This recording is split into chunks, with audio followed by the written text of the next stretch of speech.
Alright, everyone, welcome back. Sorry for the delay. Obviously, this is my first episode since I've moved to Nevada. I now live in Las Vegas. It's 115 fucking degrees out today. And so I'm having to stay inside. The air conditioning's at 77 degrees, and the inside air is still at 80 because it doesn't keep up. And it's too expensive to drop it below that. So, that's where I'm at. Today I'm zooming in my cousin, Paul Eggers. You can see him if you are listening. You won't be able to see him, but if you're watching on YouTube, Paul is here with me, so we'll just cue the music and we'll get started after that. Hello friends, this episode of the podcast is sponsored by Hanky Law. Hanky Law likes solving your problems when they happen, but loves anticipating them so they don't. They provide real people with real solutions to help get your life moving forward.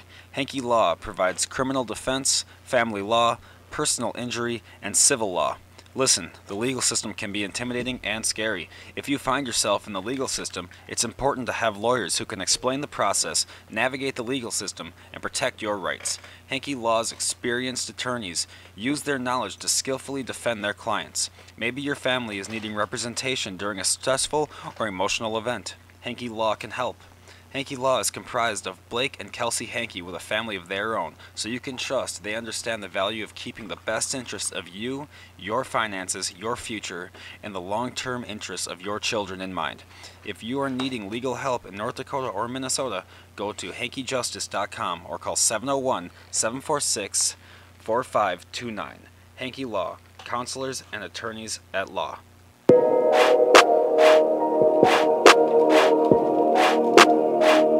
Welcome to the Cloud Surfing Podcast.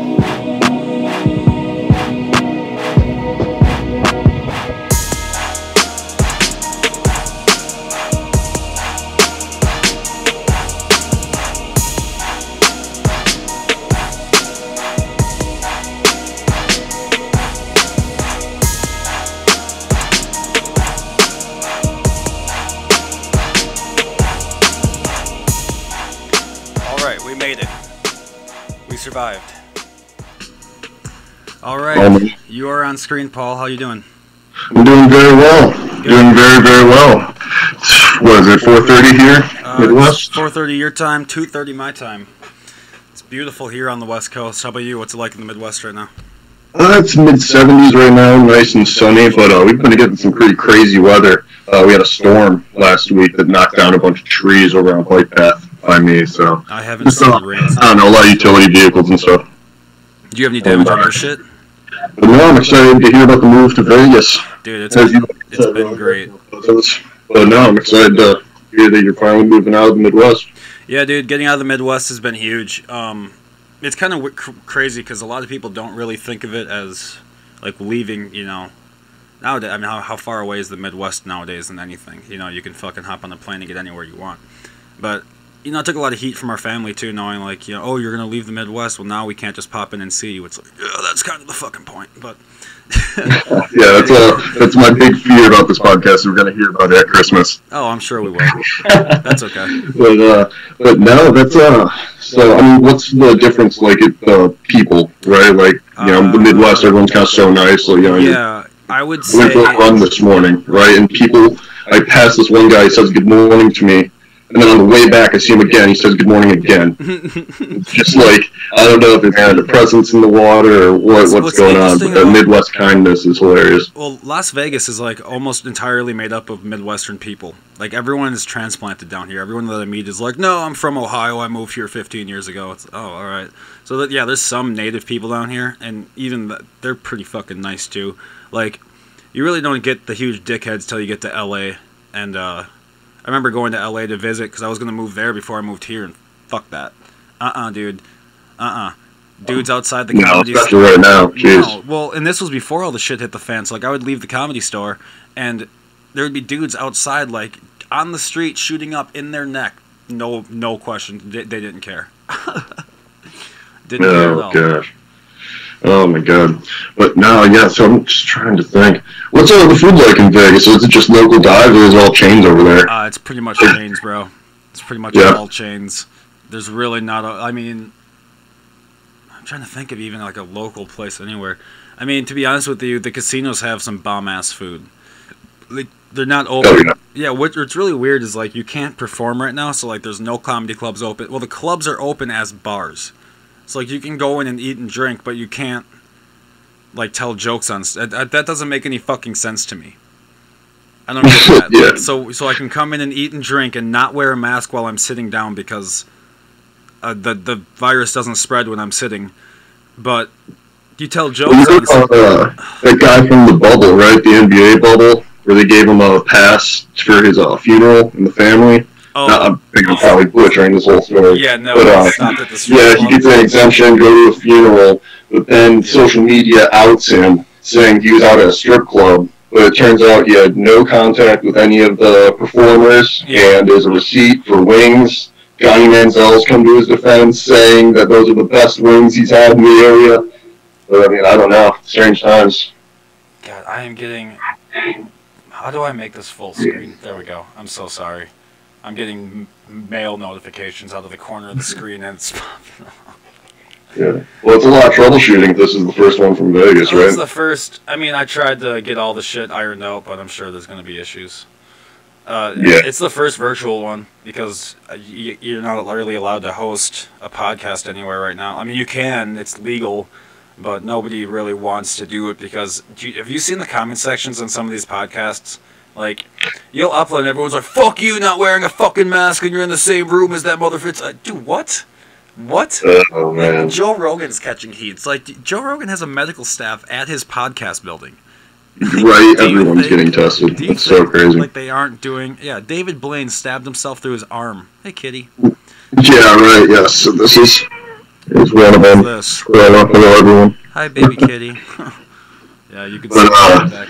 But no, yeah, that was crazy. The guy eats a frog, stabbed himself through the arm. Dude, David Blaine's a freak. I cannot wait till that Ascension video. It's hard for me to see the Ascension trailer and not think of the Red Bull guy that threw himself from space. What? Felix Baumgartner? Yeah, David Blaine's on his couch, sees that video, he's like, I could do that with balloons. He said he jumped with them a couple times to Oh my gosh. Yeah, no, that guy's crazy. He's keeping the parachute up in the balloons, and then he's going to climb up the balloons to get the parachute on. Meanwhile, this is only strapped to his right arm, and he's just fucking heading out, Yeah, oh my gosh. Okay, alright, David, you do you, man. Yeah. That's so funny what you say about masks, though. I was just thinking about, Vegas and, Midwest, but, those gator masks, you remember being from, the upper Wisconsin area, everyone's got those winter masks that go up to their nose for hunting season, all that stuff. Man, how did... So you guys would love the gator mask. Yeah, dude. Well, the neckerchiefs, people are wearing a shitload of those now to cover their mouths for corona. And the CDC came out, it's like, no, that's more dangerous than wearing a mask. It's like, what do we do then? What do we fucking do? No one knows what to do. And that's the thing. Everyone's just pretending that everyone else knows what to do. Does anyone know what's going on? Yeah, I mean, I don't know. I've got my bachelor's in biology, so I'm very partial to the subject. But it's, I don't know. I like to think that's not about me. It's never been about me. Let's go over this quick. So you have a bachelor's in biology. Yes, so I have a degree from Carthage College. It's a liberal arts school in biological sciences with a minor in religion. Oh, great. Yes, I have a technical degree in my EMT basics, so I rode around an ambulance for 3.5 years privately. And then I also went to University of Wisconsin Parkside for a 3,000 level biochemistry course as well. So I've done the rounds in education. Biochemistry. Dude, I could barely handle OChem without losing my shit, let alone biochem. Oh my god. How was that? How was the education part, going through all that to get to your... Because you had to go through all that education just to become an EMT to ride around the ambulance, right? So the technical degree took me... It was an accelerated course, and it took me 3 months, but the dropout rate was 40-some%. Oof. Where every week there was just more kids dropping out, and that's because you had to get a 70% or higher on every single exam, and they had a strike system, and after 3 strikes you were just out of program. Paid your money, it didn't matter. Damn. Then you would get your degree, and then you would have to pass your state boards. So that was a separate system that you would then go to, and then you would then get national and state certified, and then you could ride around the ambulance. So it's pretty fucking difficult to ride these ambulances. It's not even easy to get to this EMT point. If you applied yourself, and you want, like, that's the thing, is the people that want to be firemen, I think they want to be EMTs. I don't think they want to be, cleaning the fire, the rig, or hanging out with all that and getting volunteer hours. I think they want to be private EMTs, and I think that's the big thing. But you're right, it is hard. Like, working with a paramedic, for example, and you get everything. Like, even something for, like, some of the hardest calls I had were out of a Renaissance fair here in Bristol, Wisconsin. Yep. So every summer, except for this past summer, obviously there's a Renaissance fair. I've been to that Renaissance fair, believe it or not. Yeah, you'd see, bee stings, which would be nothing, but then you would have a guy who decided to eat a bag of mushrooms, and then he'd be fighting his way out of a bush. Like, you'd be at the Red Fair, and you'd have, like, a kill, and you'd be like, oh, man, I don't know if I get paid enough to do this. That's hilarious. But, so would you stay at the Renaissance Fair as, like, their paramedic, like, or did you get called? Yeah. Oh, okay, gotcha. Yeah, so that's the other thing, is I was private. So the private emergency medicine service exists, so it doesn't tie up county. So, like, nursing homes, for example, you have 911 calls, 6, 8, 10 times a day. It's the elderly, whatever their medical conditions are. You don't want a fire truck showing up every single time. What you want is a private business with a paramedic who can show up within 5 to 10 minutes. They don't answer 911 calls. They're just there for you. And that's how the service kind of originated. A lot of transfers as well. So yeah, like if a fire department or a 911 service drops someone off at a hospital and they have to go to a specialty center or something else, that's usually a private service. Do that. Say that again? So you were breaking up a little bit. Sorry, you were just kind of you would transport them then, is what would ultimately happen? Yeah, typically, and then that's either an advanced service with a paramedic or a basic service where, most of our basic service were even mental health check-ins also, like people who went to their local hospital and, for a mental health reason, detox, rehab, whatever, and then you would take a private ambulance to that specialty center. Oh, okay. I see. Yeah, so, you get everything. That's what is one of the craziest stories you've had? Because you've been through Chicago, correct? Yeah, some privates. It's funny, man. A lot of, I don't like to think about like the funny ones, like this and that, but you get a lot of like alcoholics who want to listen to a certain song on the radio or something. Before they go to rehab and they're wasted, and they're like, play this one out before I go. Oh my god. Yeah, like they're living a movie or something, I don't know. Well, a lot of people do think their life is their own movie, but they don't realize most of the time in life we're just kind of a lot of people don't want to realize that we're the background character. Like, the movie's probably about the guy across the street, but the background house needs to have a neighbor, so that's us. We're the neighbor. We're I don't think a lot of people want to realize that they're not that fucking important. Yeah, I've seen, so Kenosha's also filled with, deep Italian families, like generations of Italian families, and I've seen, these frail women yell, Italian at security officers in Kenosha who barely speak English as their first language, and for cigarettes.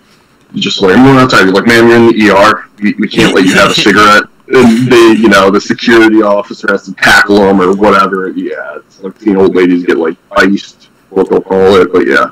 So you're currently in Kenosha? I'm sorry. So again, it's hard to tell when we start talking at the same time. I lose your audio. Sorry about that. So you live in Kenosha now? Yes, in an apartment. Well, either way. So you were just before this. You worked for a lab. And what were you doing there? I'm currently a contractor right now, so a scientific-based contractor. I was working in food chemistry much earlier, but now I'm awaiting my next project, which will be probably the week after Labor Day. Oh, congratulations. What do you think your next project's going to be? Yeah, hard to tell. Definitely hard to tell what it's going to be. If just looking at the description, what the responsibilities are, it's probably going to be some sort of protein isolation, so whether that goes into lab equipment, item, or whether it's COVID related, non-COVID related, it's something. Have you, just out of curiosity, this is something that a lot of tech guys hear, but not a lot of people in the medical field hear about. Have you ever heard of folding at home? Folding at home? Yeah, have you ever heard of that? No. So what is that? Folding is something where it's like a computer-generated model of proteins that folds up to create different. I'm going to be honest with you. I'm going to butcher the hell out of this. So all the medical people, please leave me alone. But basically, it creates all these different proteins, and then it sends it to a database that scientists can then take down the protein. But they don't have enough computing power at their place just to run all these different simulations. So they've asked us, especially now in the COVID time, to run it at home. So you can get Folding at Home on Google. Just download it.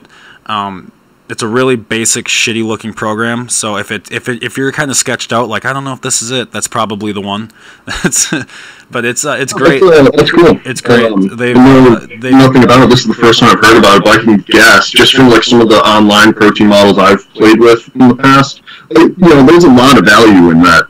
Like having computers crunching different parts of protein, like some protein like water, other parts hate water. That's super valuable. Whether you can find a chink in the armor of the virus or the sequence or something, it's hard to show many scientists, that are actively doing this stuff, and someone at home can do it. Then man, that could be the magic bullet. What do you think? So with COVID, since it's such a unique coronavirus, because obviously we've experienced coronaviruses in the past, what makes this one so different? So a lot of it is the infectivity. So zoonotic diseases, by definition, are very tricky for us to understand. They come out of left field. We have to do all the research from the ground up, essentially. Like, yes, this is like SARS-CoV-2, and we do have experience with that. We didn't have any tests, so we had to create all the new tests. First batch of tests in the United States, I know there was a defunct part of it, so you had to throw all of those out.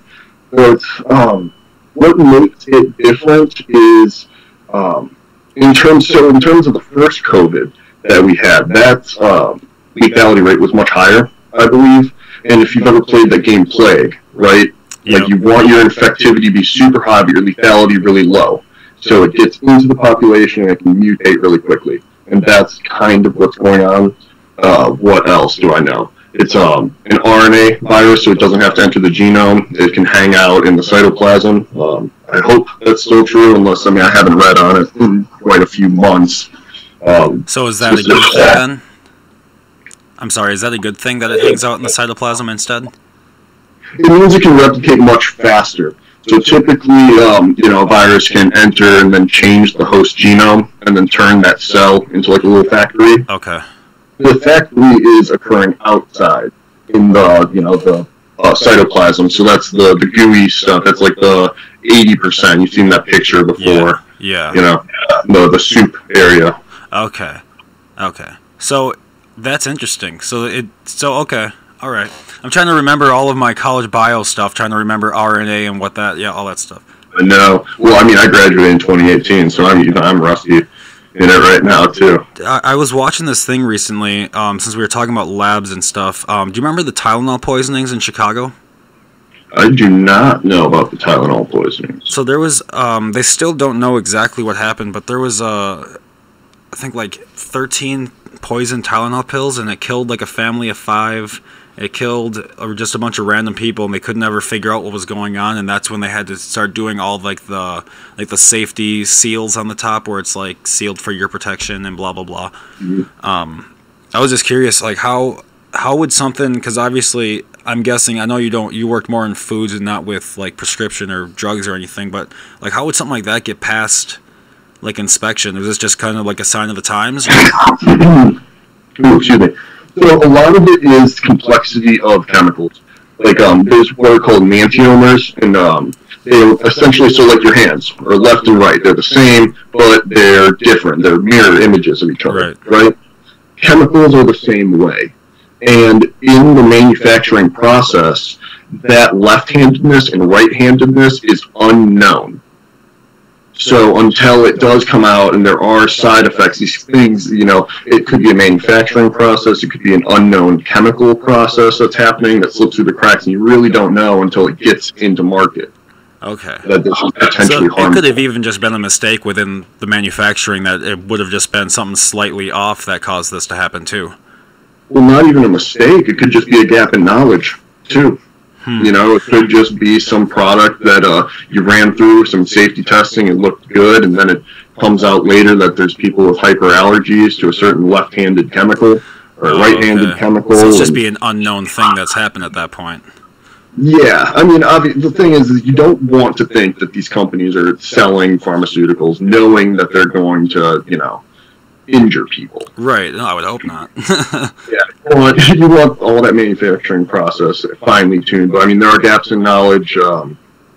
Yeah, so I'm assuming that's how it happened. I'm obviously speaking way over my head. No, that's just interesting. I I just saw that recently. I'm like, God, like Tylenol poisoning. Like, you'd think you'd take a bottle of Tylenol and you'd be fine, not fighting for your fucking life right afterwards when you're done taking the pill. Yeah, how crazy is that? Well, or it had some indication with another pill or prescription that you've got going on, or. So, back to your ambulance. When you were with a private ambulance, did you ever ride with a public ambulance before? Yeah. So very, very rarely there would be some transfers. That would usually be if there were multiple calls at an event. So with private, you would be like at a football game or whatever event, like a 5K or a marathon or whatever event. So there were a lot of transfers, but no, you stay in your own vehicle. You stay in the vehicle you showed up in. Okay, all right. So there's really not a whole lot of. I get you. Some of those movies you watch, I mean, shit, there's paramedics just sprinting all over the place. Get him in the fucking back! And everyone's just running in and. That would make me very nervous. If I was ever in that situation, the paramedics sprinting at me, I'm like, okay, dude, catch your breath. Like, do we have to calm you down first? Like, who needs the morphine, me or you, sir? Come on, that's fine. That's the thing that drives me nuts. And the other thing that drives me nuts is, like, I love the fire department. They block off the traffic, they do all those beautiful things. But man, when they show up in their fire gear for no reason, there's not a fire with anywhere. I'm like, why are you running around 60-pound gear? Yeah, that is interesting. Ladies in traffic. That is interesting. Why do they get up in all their gear to come to like a kid who fell out of a tree?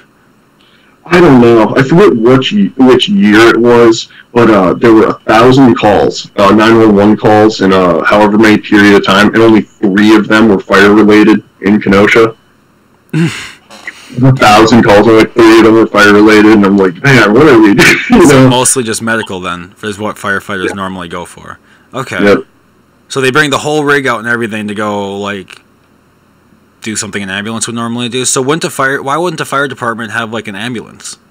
They do, and they have paramedics on staff and everything, but a lot of them go through fire safety, and not many of them are EMTs. So like just the firefighters themselves, not the paramedic team that we're talking about, right? So you'd be a fireman paramedic. So you would join a fire department, and then you would do your EMT, and then you would go through your paramedic, and that's how you eventually climb up, and then you'd be the fire chief or battalion chief, and you'd go up that way. Okay, so I get you. So okay, all right. I guess I just didn't understand really the power structure of how that would go. So basically, the more it makes sense, the more schooling you get, the more time in service, I guess, equals promotion. That would make sense. But the other thing what tends to happen, so you'd think that would be a really good system.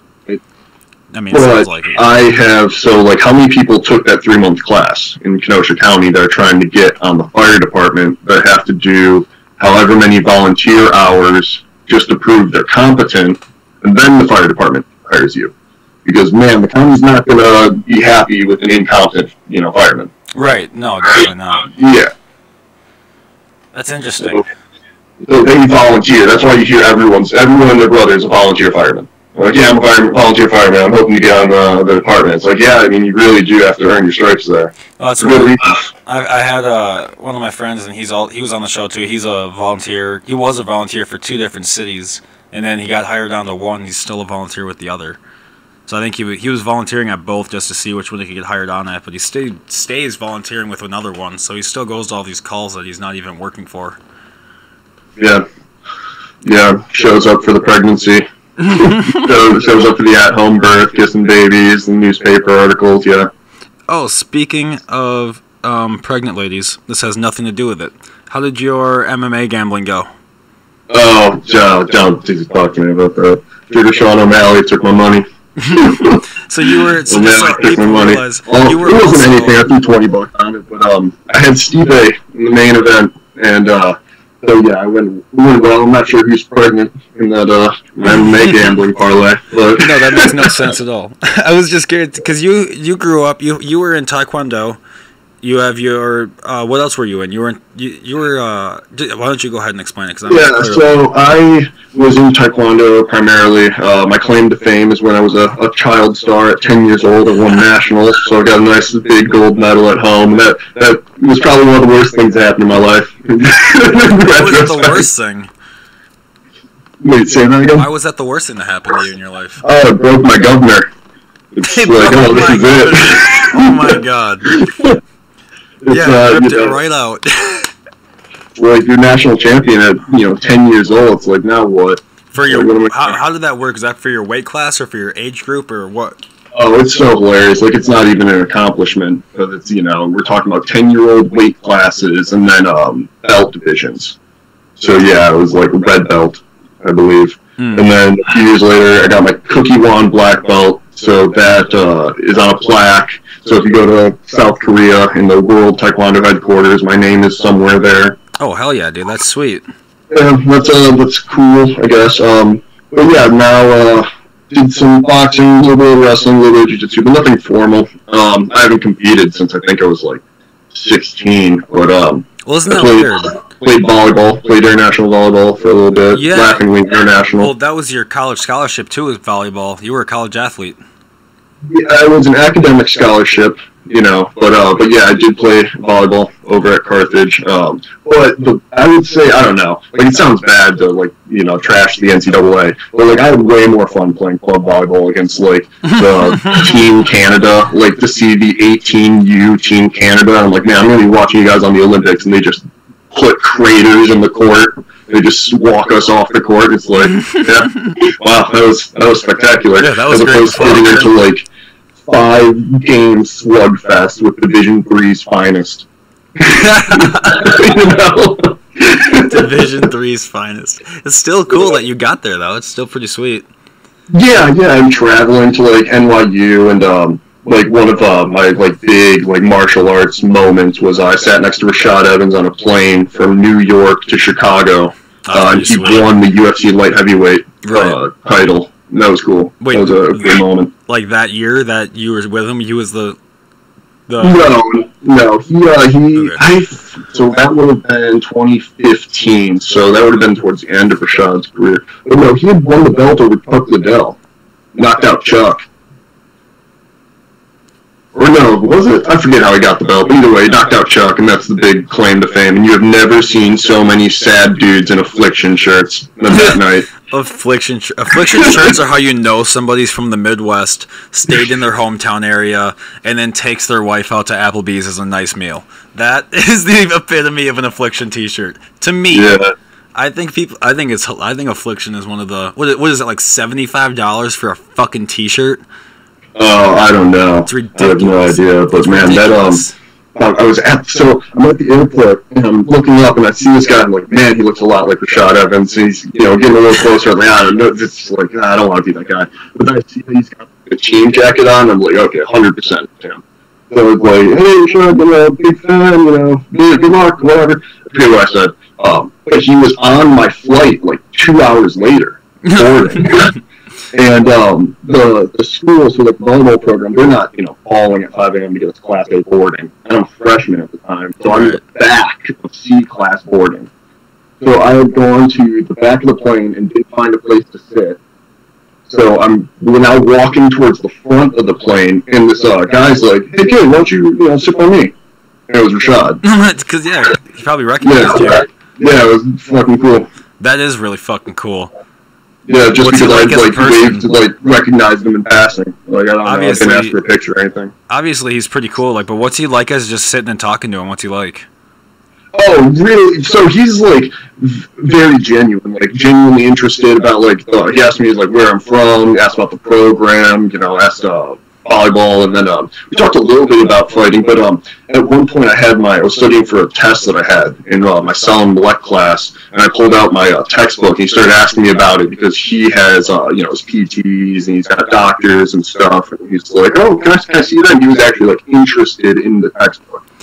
Yeah, that's the one thing that I've heard from everyone about like fighters is that they're the most genuine people on earth. Is it because they've gotten the shit kicked out of them a couple times? Like, what is the reason for? Because if you go to talk to someone who, like, I don't know, just a fucking professional soccer player, for let's say, they are some of the cockiest motherfuckers I have ever talked to in my entire goddamn life. Castillo. How many pro soccer players are you talking to? I'm mostly talking about like the Premier League. You know, like dudes who go down on a fucking tap, but then talk all the shit on camera about but then you go see a fighter, and I mean, excluding Floyd Mayweather, like they're pretty humble, you know. William Floyd's a gimmick, like that's a character. Yeah, I mean, Floyd Mayweather paid entirely for George Floyd's funeral out of pocket. Yeah, I heard that. That's pretty dope. The whole thing with the horses and that whole procession, that was all Floyd. When I was saying his name, I actually meant to say Connor McDavid. To be honest with you, his name just. Or why can't I say? Why did I say that now? That is not what I meant. I'm gonna edit all this shit out because this is all wrong. No. Conrad McGregor. Yeah. I meant Conor McGregor. That's what I actually meant to say. God damn. This is why you don't smoke weed before a podcast, because then you're... Actually, I'm leaving all that shit in. Fuck you guys. You get to listen to it. Good. McDavid. McDavid he's the titties. That dude's so fucking good. Oh my god. That kid is going to be... I'll say it. He's better than Gretzky. There. I said it. Because Gretzky had 3 defenders, enforcers on his team at all times. You never saw him getting lit the fuck up. You didn't see him on the ice just getting trashed. He was protected all the time. You see McDavid wheeling and dealing all by himself because no one's protecting his ass. It's literally him. I mean, even Sidney Crosby, who I used to... he used to be a real big bitch, but he's really coming around. Like, he's starting to come around pretty good. And he's not as whiny as he used to be. But even he gets his ass kicked every once in a while. Like he dropped gloves the other night. It's like Sidney Crosby should not be dropping gloves. Like Wayne Gretzky had never fought. And now he's against fighting in hockey. Because it's like, yeah, well, you weren't the fighter, dude. You had people to fight for you, So I know legitimately nothing about hockey at all. Oh, well, what are they doing, COVID? Like, do you see basketball? They've got, like, the fake virtual fans. You've seen, like, there's no fake the cardboard cutout. What they're doing is, it's a bubble up in, I think it's in Edmonton. And, they have, like, the seats are... Have you ever played NHL 3s on NHL, like, the video game? I mean, yeah, I've seen it. Yeah, it looks like that. It looks literally like that. Like, they did a really good fucking job. It's pretty close. They don't have, like, fake fans. They don't have cardboard cutouts. They just covered all the seats with, like, these big boxes that have, like, the team logos and shit. Yeah, it's pretty cool. They did a good job. I think they did a good job. Man, I was watching the Clippers game yesterday, just out at the restaurant, and I see it, and I see the virtual fans. I've never been more put off in my entire life in a viewing experience. It's bad. It's gross. It's like when the NHL used to put the fucking puck highlighter on the puck when it flew around the screen. Do you know about when they used to do that in like the 90s? That was so terrible. Oh, that was bad. I like that the MLB is mailing balls to the season fans. When the ball falls in your seat, they mail it to you. What? So, like, if you were a season ticket holder of, like, some stadium or whatever, and a foul ball lands in your seat, they have a ball boy that marks down where the ball fell, and then they mail that ball to you, and, like, wishing you're here. Oh, I guess that's cool, but, oh my god. So someone in the boardroom, hear me out, dude, check this shit out. We're gonna catch the ball and mail it. And they were like, fuck yeah, Steve, let's do that. Let's fucking go for it. Don't say the MLB is not saving the Postal Service.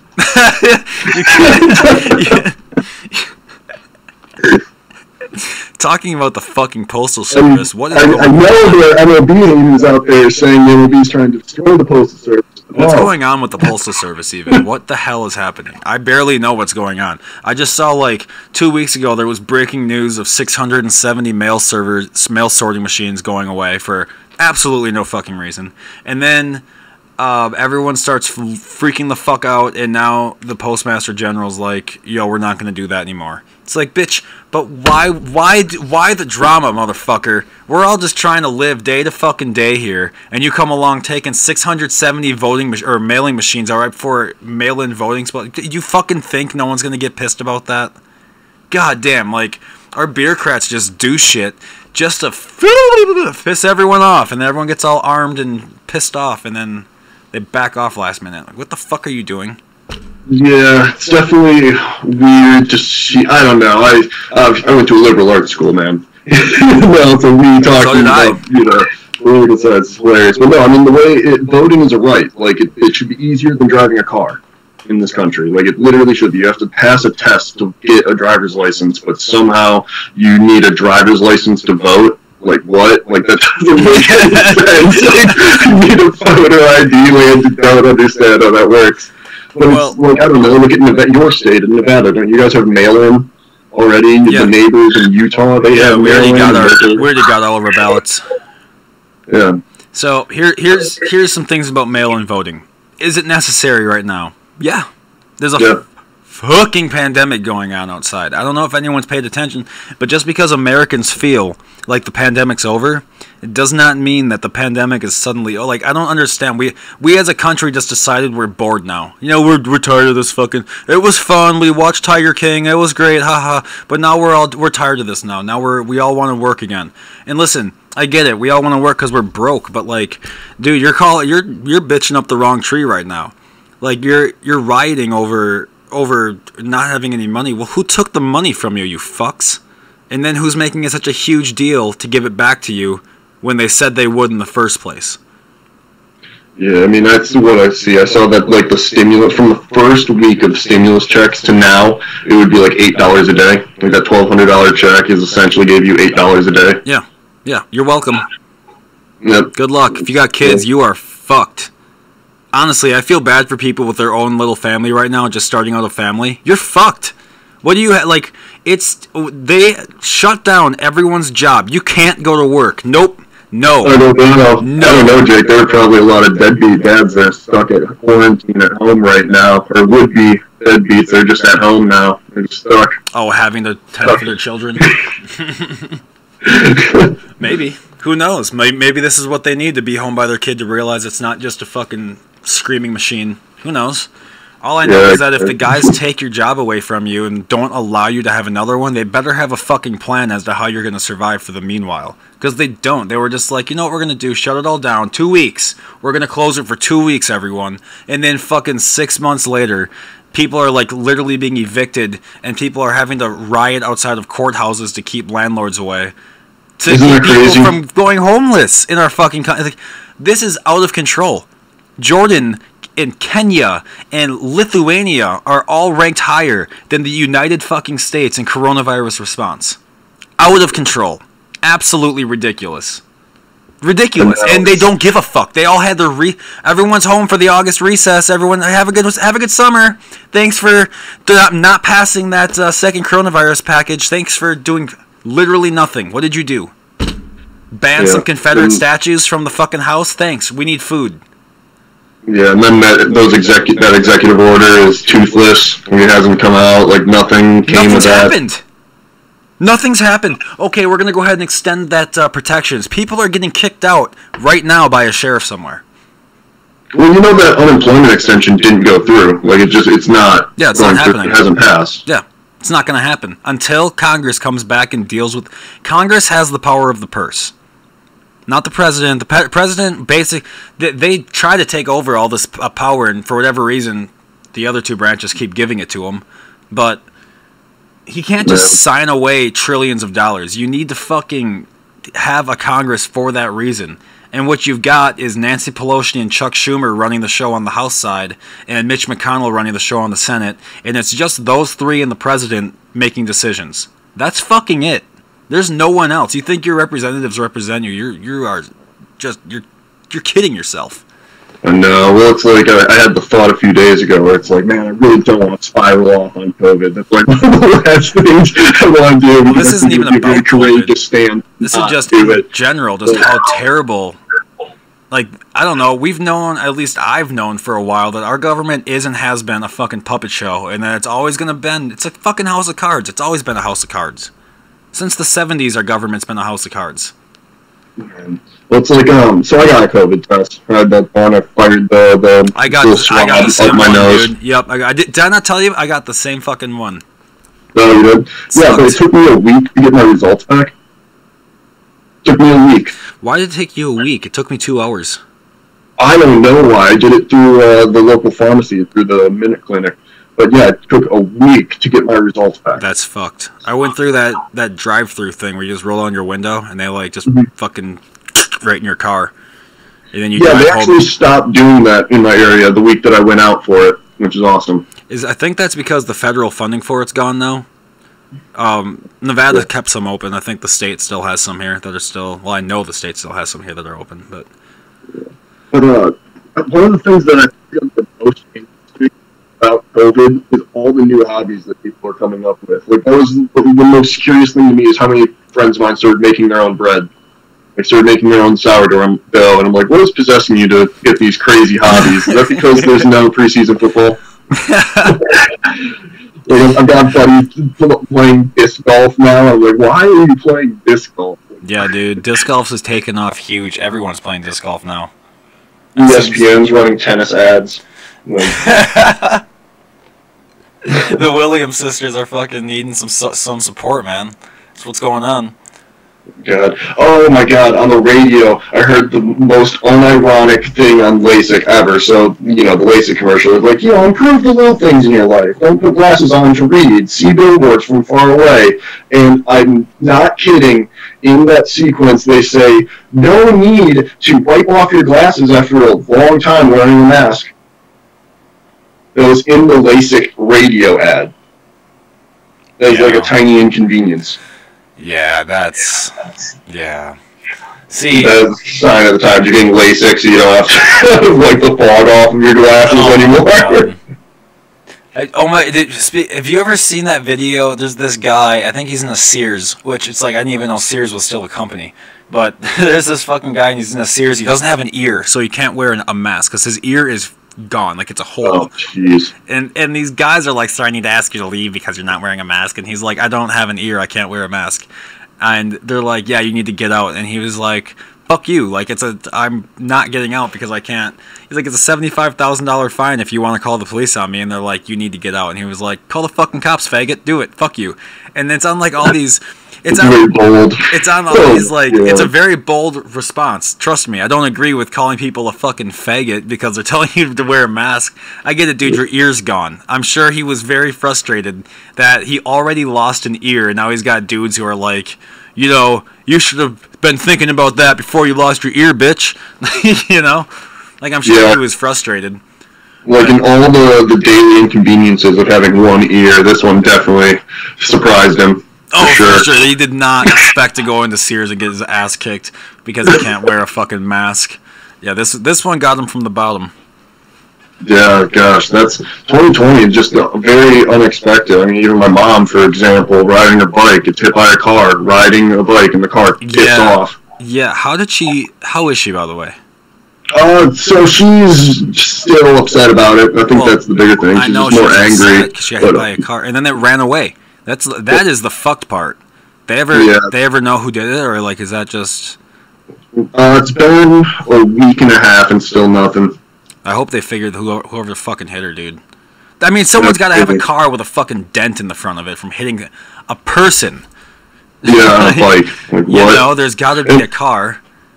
Well, it was at a four-way stop sign too. That's what the craziest thing is. My mom was at the stop sign. My mom's turning left, and the car literally blew the four-way intersection and hit her, and she. That's even worse. Yeah. So is her leg okay? Like, it almost seems like her leg would have been kind of fucking hit by the car. Well, like apparently from the angle, she just got launched. So like, I don't know. She's stiff. Man. Like. Yeah, dude. Fuck that. Oh, well. Being hit by a car. Oh, well. Just getting hit by a 4x4. Oh, well, That sucks. Yeah. Well, I hope that she at least recovers physically. I know that mentally it's going to be a bitch just because someone hit her and ran away. Like, that's... She's still personal training and stuff, so she wears the mask and goes into the gym, so she's still, moving, pretty well. She's still being a personal trainer for other people after being hit by a car. Isn't that crazy? She's a bad bitch, man. That's cool. Yeah. I would be at home in bed. Oh my gosh. I would be at home like, I need air. Someone. Oh man, I would be talking to a lawyer about how I can't see two wheels in motion. I can't even look at a bike anymore. I gotta be talking to a lawyer. I'm traumatized for the rest of my life. I need 500K for my back to feel better, otherwise my back won't feel good. My back hurts until I get 500K. Yeah, exactly. Man. I want to talk about off-the-label chemicals in foods. Something you're for, something you're not for. What do you think? So back to the food science stuff. So, it's off the label because of a few reasons, mostly proprietary reasons. But it's nothing to be worried about. Are you worried about citric acid? That's a preservative. Like a natural preservative, citric acid, sorbic acid, sodium benzoate. These things in some sort of combination are what keeps bacteria and other things out and preserve the shelf life of your foodstuffs or whatever. So it's necessary, for sure, but it creates these specialty markets of emulsifiers and defoamers and stuff like that. So what's a good example? Like you make rice at home, right? Or pasta and foams up. Right. If you were McDonald's making however many fries every single day, your restaurant would explode into foam. Right, if you were just doing it like a typical deep fryer, like a home deep fryer. Okay, so, yeah. So you need a additive to the deep fryer to stop that foam. So you get defoamers. So you put a drop, literally one drop into the deep fryer from whatever plant extract that you used, and that would knock down the foam so you don't have, hot grease in the oven, in the back. I guess I never even thought about it until now. That's, I suppose. Yeah. Yeah, so what else? Like vinaigrette, like salad dressing, how if you leave it in the fridge, they'll separate? Yeah. Well, there are chemicals that bond, that make it, sticky, almost, so it doesn't separate over time, so it still looks good at the grocery store when you buy it. Okay, so I get you. Because a lot of people do like to complain about, there's so many chemicals in our food and there's preservatives, this and that. Well, a lot of the preservatives can be natural in the first place. A lot of them can and do come from just natural plants that you can take the extracts out of. I mean, people vape CBD and have no fucking issue with it, but the minute that you put some of that preservative inside your food, everyone has a fucking panic attack. It's weird. I think I don't know, you'd be pretty hard-pressed to get anything past the FDA. There's not going to be this crazy experimental unknown drug that's just going to enter the food supply, or unknown additive that's going to... the other thing to think about is indirect food additives, right? Like the paint on a Solo cup. You don't eat the Solo cup, but the Solo cup paint touches what you drink. I suppose, yeah, so you have to make a certain chemical to make that adhere only to the cup and not anything you put in it. Yeah, so there are direct additives and indirect additives as well, and that's in its own market. So you have to make that stuff that goes into the paint. You're not supposed to eat the paint. Right. But it has to be safe enough that you can sell it in plastic red cups. So if someone were to eat it, they wouldn't, die? It has to be safe. I mean, you'd be sick, but yeah. Yeah. Any of these big emulsifiers, indirect or direct stuff, you could eat a lot of it and, you'd probably have an upset stomach, but I don't know. I wouldn't recommend it. I wouldn't recommend grinding up. That would be one of those My Strange Addictions where she's, eating a couch. You ever seen those? Yeah, it's so silly. People eat but the other thing that I can't stress enough is the potency, right? Like I said, one drop in a deep fryer, and that deep fryer is going to make every single fry for that day. Right. So what is that? Like a 50-gallon drum to save at McDonald's for a year. And then that shelf life. So that's the other thing about this the industry right now is the shelf life of the chemicals is 2 years standard typically. Okay. So if you're a company who has monthly intake or whatever of this chemical, but you notice due to COVID that your production is down, your sales are down, you might terminate that contract and, say, hey, we've got a barrel right here, we'll call you when we need it, when we hit the bottom of it. So, okay. That makes sense. So, yeah, just anyway, so, like, basically when you take these business classes in college and everything else of the sort, you understand that you need to cut costs in any corner. So, I mean, these additives would definitely, from any point of view, you add too much, too little, it's going to affect your fucking bottom line. So even just on the financial side of it, how much you put in is going to make a huge difference. Well, the other thing is you have to have preemptive sales. You can't just say, like, hey, give me this super complex chemical, I need it tomorrow. It's like, no, it's got to cook for 4 days. It's got to pass all its inspections. It's got to go. So you're making these orders months in advance. But then you're looking at your chemical or whatever, it's got a 2-year shelf life. You're like, okay, let's see in 2 years. Was that something that you were responsible for ordering for the company you worked for when you were a contractor? Was that something you were responsible for ordering those chemicals? No? Okay. No, unless it was like our lab stuff. I was only responsible for lab stuff, so I wasn't in ordering. So, yeah, because you wore the white coat and everything in your lab. You were in in a fucking science lab. So yes. You would take, because I mean at the time, so I used to work at a production factory, and you kind of worked also at a factory, but in the science part of it that tested to make sure everything was safe, where I was kind of the guy on the floor making all the shit. Now, we weren't at the same place by any means, but I remember it was just kind of interesting because we would both go to a factory and I would just be like covered in ink and look like shit and just come out looking like hell, and you would be like just spinning Bunsen burners and fucking beakers and shit. Just be like, yeah, listening to the Space Jam soundtrack, yeah. Yeah, meanwhile I have an earbud in and they would make it seem like I just killed the Pope in front of like a live audience. It was, oh man.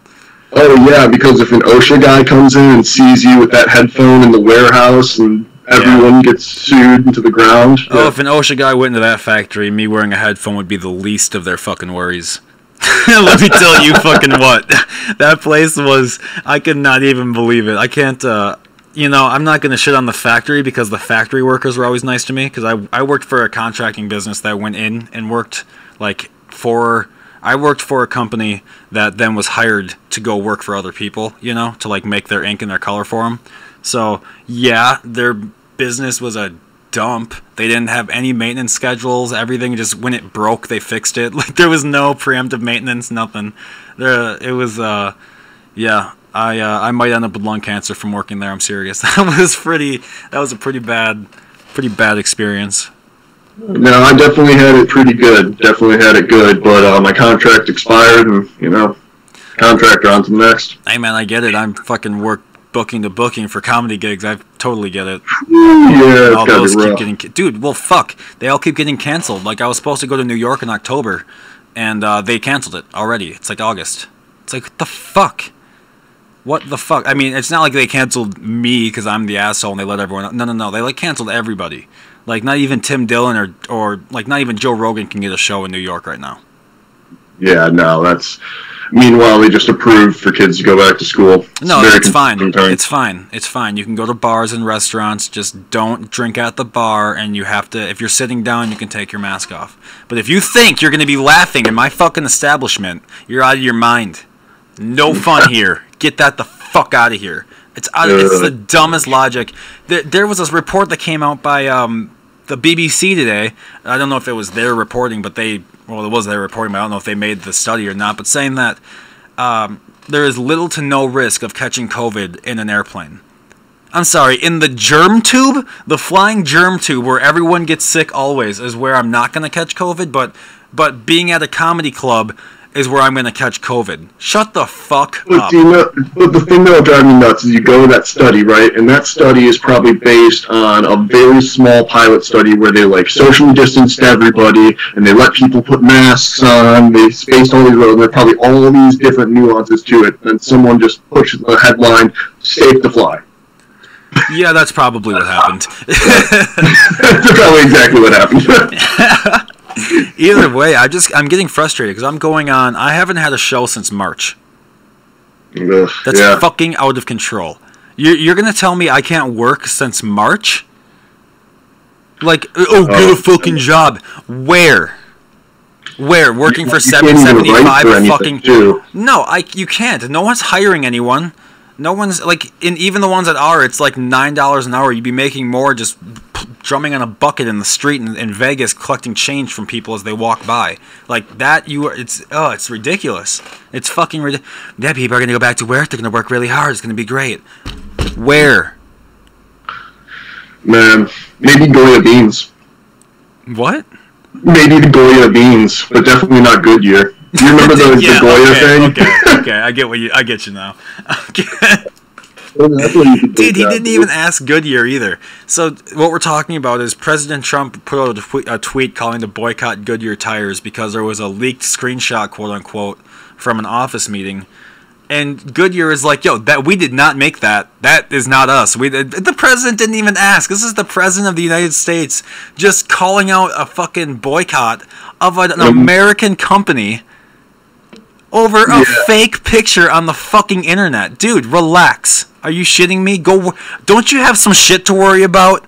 1,000 people dying a day. Isn't there something to fucking do right now in the Oval Office? Like, there's some... I don't know, man. I try not to get too worked up about it anymore. I try to hope something happens in November. But, man, it's... There is no hope. The thing that gets me about that is it's like, okay, anyone with a self-respecting job, imagine going to work with your MAGA hat on and your Trump 2020 thing on, like you're running like a fundraising campaign.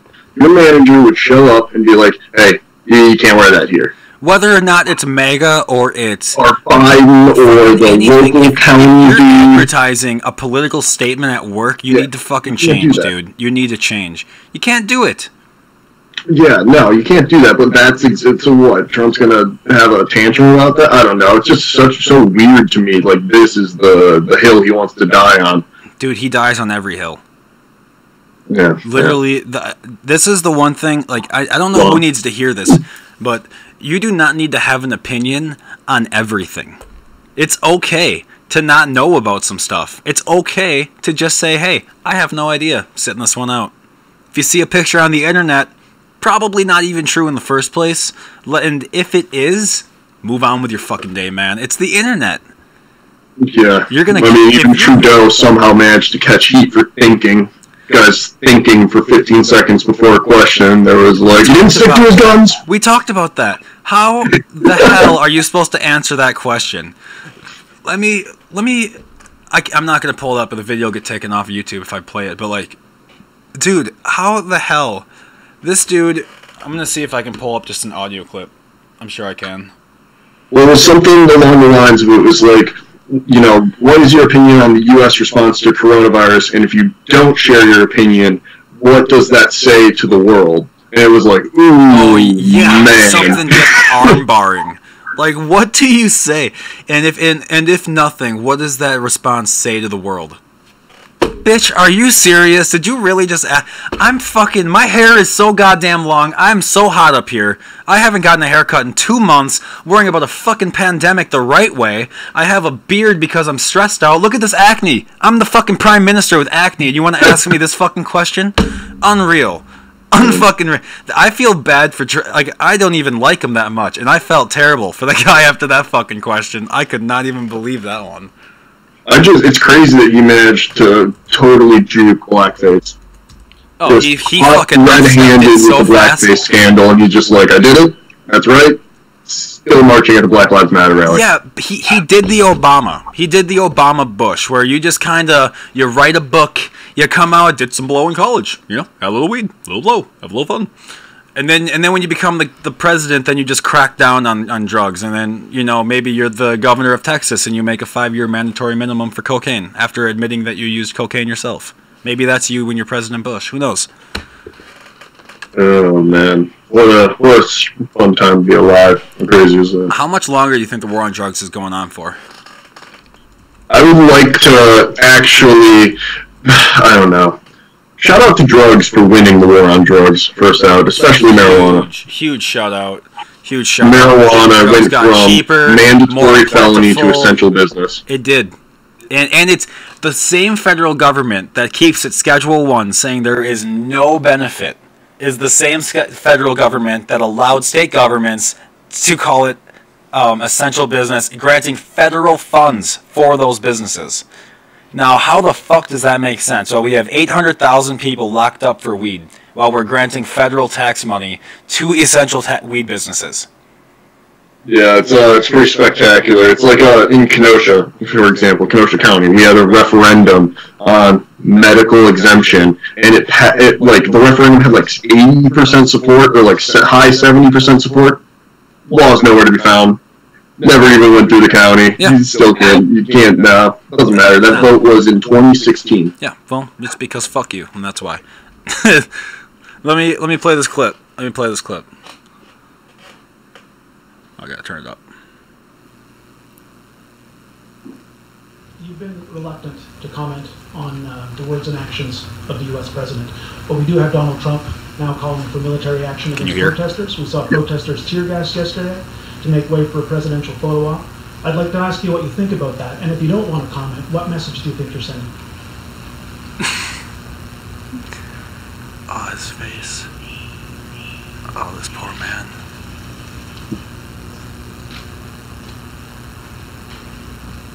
Nothing quite like that. Buddy. Ah, there's a little gasp. We all watch Oh. There it is. horror and consternation of what's going on in the United States. It is a time to pull people together, but it is a time to listen.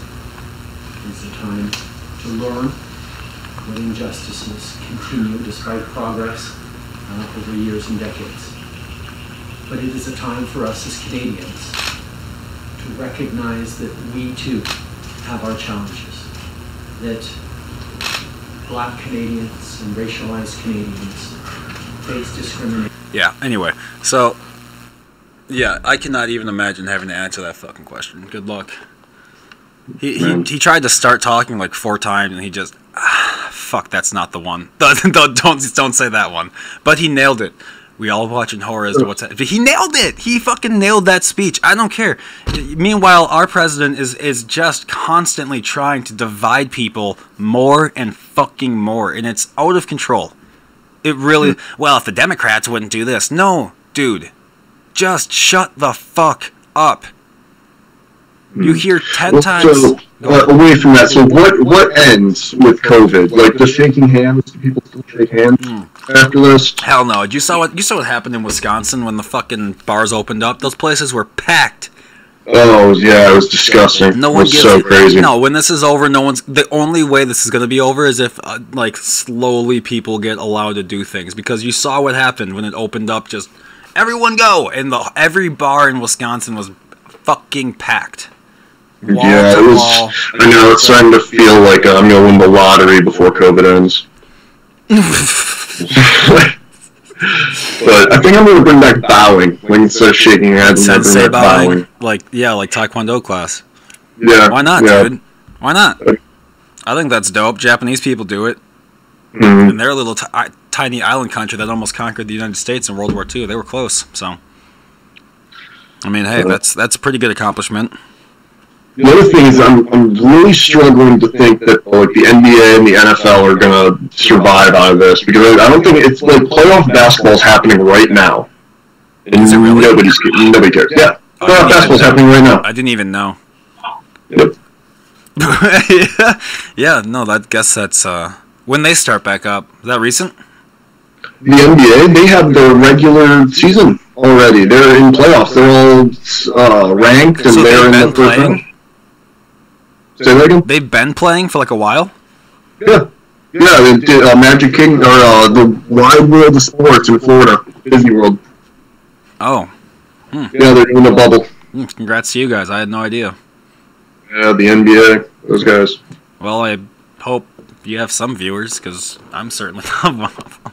Mickey Mouse loves basketball. Yeah, It's just that's weird what to see LeBron James dunking in an empty arena. I don't understand why they did it the way that they did it in the NBA. Like, the only clips I've seen like a couple clips on Instagram and Twitter, but I didn't know it was actually going on. I don't know why I wouldn't think it. so I don't know why, but it's yeah. strange. But I'm starting to sense a lot of apathy. Like, even my friends that were big on, like, you know, you'd call them up and they'd be like, oh, just you got traded to the Packers this offseason, or, like, offseason football was, like, genuinely a talking point that you would hear, and it's all gone. Like, and I don't know if I'm going to be hard-pressed to think that's going to come back. No, I don't think it's gonna. Especially the NFL. Like, I mean, our family is ridiculous, and it's like you can't even watch the NFL in our fucking family's houses anymore without, you know, a priest coming to expel the Antichrist. But you know, the NFL, I'm not really entirely sure what their comeback plan is. I hope they have one, because just keeping going with what they're doing is definitely not going to work. The thing that tickles me the most are the NCAA, like the D1, like the Big Ten or whatever, who have already canceled their season, and the schools have come out saying, like, we don't know how we're going to be able to fund the university without sports. It's like, oh, so you guys were just a college football team with, you know, academics as a side hustle? Yeah, basically. Basically. Guys were selling degrees as a side hustle? Basically. Yeah. And I'm glad that it's finally happening. Because I've been like, dude, what the fuck? Like, I remember going to UND, and, like, every semester you'd pay, like, an extra $500 and some of your tuition was literally just for student athletes to be on campus. Like, the fuck you, man. Fuck you. What do I have to pay for this for? If I'm paying this money, I want to play on the team. Like, fuck you, man. What fast food company would you have gladly traded an entire sports team on campus for? And what sports team? Okay, I would have definitely traded the swimming team, which is now canceled. So, okay. Teams that aren't already cut. So, I would take the swim team for an on-campus Chipotle. We had an on-campus Chipotle. Ugh. Spoiled. We had, like, in our student union, we had, like, a shitload of fast food places came into the union and opened up shop, like a little fucking town hall thing. God, I got an eyelash in my eye like 4 hours ago, dude. And it's still just chilling in my eye. I am so sorry for that. Oh, it's terrible, man. It's probably a cat hair. I've got 2 cats. You got 3 cats. Yeah. You just recently got a 3rd cat. Well, not just recently, but more recently than not recently, got a 3rd cat. Yes, the little man just turned 1 as of the end of July. Is he still just as hyper as before? Remember that cat used to fucking jump all over the place when you would FaceTime me? He'd just be everywhere. Yeah, I mean, he's calmed down as he's gotten older, but I'm glad all 3 cats get along. I'm glad they all play, and because, like, that first probably 6 to 8 months was brutal. Like, 4 in the morning, the cats bombing on each other, and, you know, fighting each other for food, and being insecure about litter box, and, you know, stuff like that. But now they head nuzzle each other, too. Yeah, no, that's good. I think it took Thunder and Oshie, it took them probably a full month before they even laid by each other. Yeah, so we kept them in separate rooms, each of the cats, for like 2-3 weeks, and then did like the smelling under the door and stuff, so... Yeah. But yeah, no, it's awesome in a lot of ways, because I thought that I was going to have dogs, because I had dogs my entire life growing up. Mm-hmm. And you remember that husky we had, yeah, right? His name was Bentley, right? Bentley, yeah, that monster dog. Big boy. He would lay on the fucking pavement outside in the winter and refuse to come in because it was fucking cold out. Oh my god. So, I mean, I always remember the story when I think of Bentley, is the first time Bentley met Grandpa, and the first time that, like, my dad brought the dog to, you know, he was still dating my mom. Yep. And Bentley went right up to Grandpa and peed on his leg. Really? He did. Went right up to Grandpa and peed on his leg. Poor guy. Grandpa's got a good sense of humor. Oh, it's amazing that he's kept that sense of humor. Yeah, it's because he's a fucking war vet and he's been through our family's bullshit. That man has it on lock. He doesn't need... Oh, I'm sorry. What? You're crying? I was in Korea. I could fucking weave a basket with my tears. Like, that man does not need any more problems. Any problem from here on out is no longer a problem to him. He's a saint. He really is. He is the glue. He is the glue. Gosh. Well, man, no. So, like, it's crazy to see all my friends now who are adopting puppies, like, over quarantine. Like, they decided that between them and their significant other or whatever, they're like, well, I'm stuck inside, so I guess I'll just get a puppy. And I was like, just wait till you can't do anything you want to do. Yeah. Yeah. Like, dude, I'll leave my cats for 3 days. They'll be fine. I hope all these people realize, too, that once the pandemic's over, you can't just no longer tend to your pet that you adopted. Oh, man, how weird is that? Like, do you have any friends that have, like, a dog that they just crate for 8 hours a day? Yes, dude. It drives me crazy. I have people I know very close to me who I have very strong disagreements with how they handle their fucking dogs. I don't like it if you have your dog in a fucking crate all day. I don't like it if you have your dog in a crate. Really, your dog does not go in a fucking crate, man. Like, yeah, if your dog pisses all over the house, put him in the crate to go to bed at night, sure. Fine. But if you're the type of person that, like, you leave the house and the dog goes in the crate the whole time you're gone, dude, well, fuck, man, you shouldn't have a dog. I know you want the dog, and it's cool to have the dog, and it's cute, and it's great, and ha ha ha, but, like, at least put them in the kitchen and fence it off so that they have somewhere to roam and... Yeah, well, what they really want is they want, like, a Roomba, where they want something, they can talk, but they don't have to clean up after it, it moves around, you can give it a name. It's just ridiculous. That's not pet ownership. You know, it's the people who want a kid but don't want the full responsibility, nor do they have a person to make a child with. You know, like, that's generally speaking what goes on. Dude, they could put a tail on a Roomba. That's the new business idea. Well, it's just pet attachments for Roombas. Like, for instance, I've had my 2 cats for Oshi for 5 years, Thunder for, I think, 3 years. And the girl I was with before this, she did not fucking like my cats at all, because I gave them a lot of attention, too. Like, I wouldn't only give her I'd be like, oh, hey, girls, how's it going? They're talking to the cats, and, like, look at her. Here she is. Hey, I'll do that too. I'll give my cats like the most ridiculous compliments in front of my girlfriend just to see if she's paying attention. Also, like, I'll go up to the cat and be like, "Hello, you're the most beautiful thing I've ever seen in my life. I am nothing without you. I am bones and flesh without you in my life." Yep. Just with that little side eye Kate and see if she's paying attention. See, but that's funny. See, but I would have legitimately full hour-long arguments about this. It would be like, she would be laying in my bed, and she would be like, why is the cat in bed? I'd be like, 'cause she's been there for 5 fucking years. I don't know, 'cause that's where she's slept forever, man. I highly doubt she's ever going to change either. You don't win those arguments either. No one wins those arguments. Sleep on my head. No one wins those arguments. The cat will sleep in your bed because it's a cat, and they do what they fucking want. You'll put her on the floor, wait 5 minutes till you're comfortable, and they know you're not going to get up again, and they'll jump right back in your fucking bed, knowing damn well that they just got away with it. It's like the best part of it. And some people just don't do well with that. Yeah, no, I'm allergic to cats, which is crazy. That's the crazy part. So, like, whenever I get a new cat, what was it? Do you have, like, hypoallergenic cats then, or, like, what? How are you getting over this? So for the first week or two, I'll take some sort of like a Claritin or a Volver or whatever. Bullet exposure. I'll just man up. Just staying in the pocket and just catching. Okay. I mean, it's okay. Like I don't know. Just people take medications, dude. You know, people go out and they take all sorts of medications that messes with their diet, their weight, their mood, activity, all sorts of stuff. And if I have to take like an antihistamine, so my girlfriend and I can have a cat, I think that's a pretty fair trade. It's a good trade-off. That's a great trade-off. Yeah. But no, I hear that. I hear that from my friends where they'll be like, yeah, I can't go to my girlfriend's house because I'm allergic to cats. I was like, dude, you are such like a wimp. Like, what is wrong? Like, come on. Own it. Dude, if you can't go hang out with your girlfriend because of a cat, you are the pussy. That cat is not the pussy anymore. Now it's you, buddy.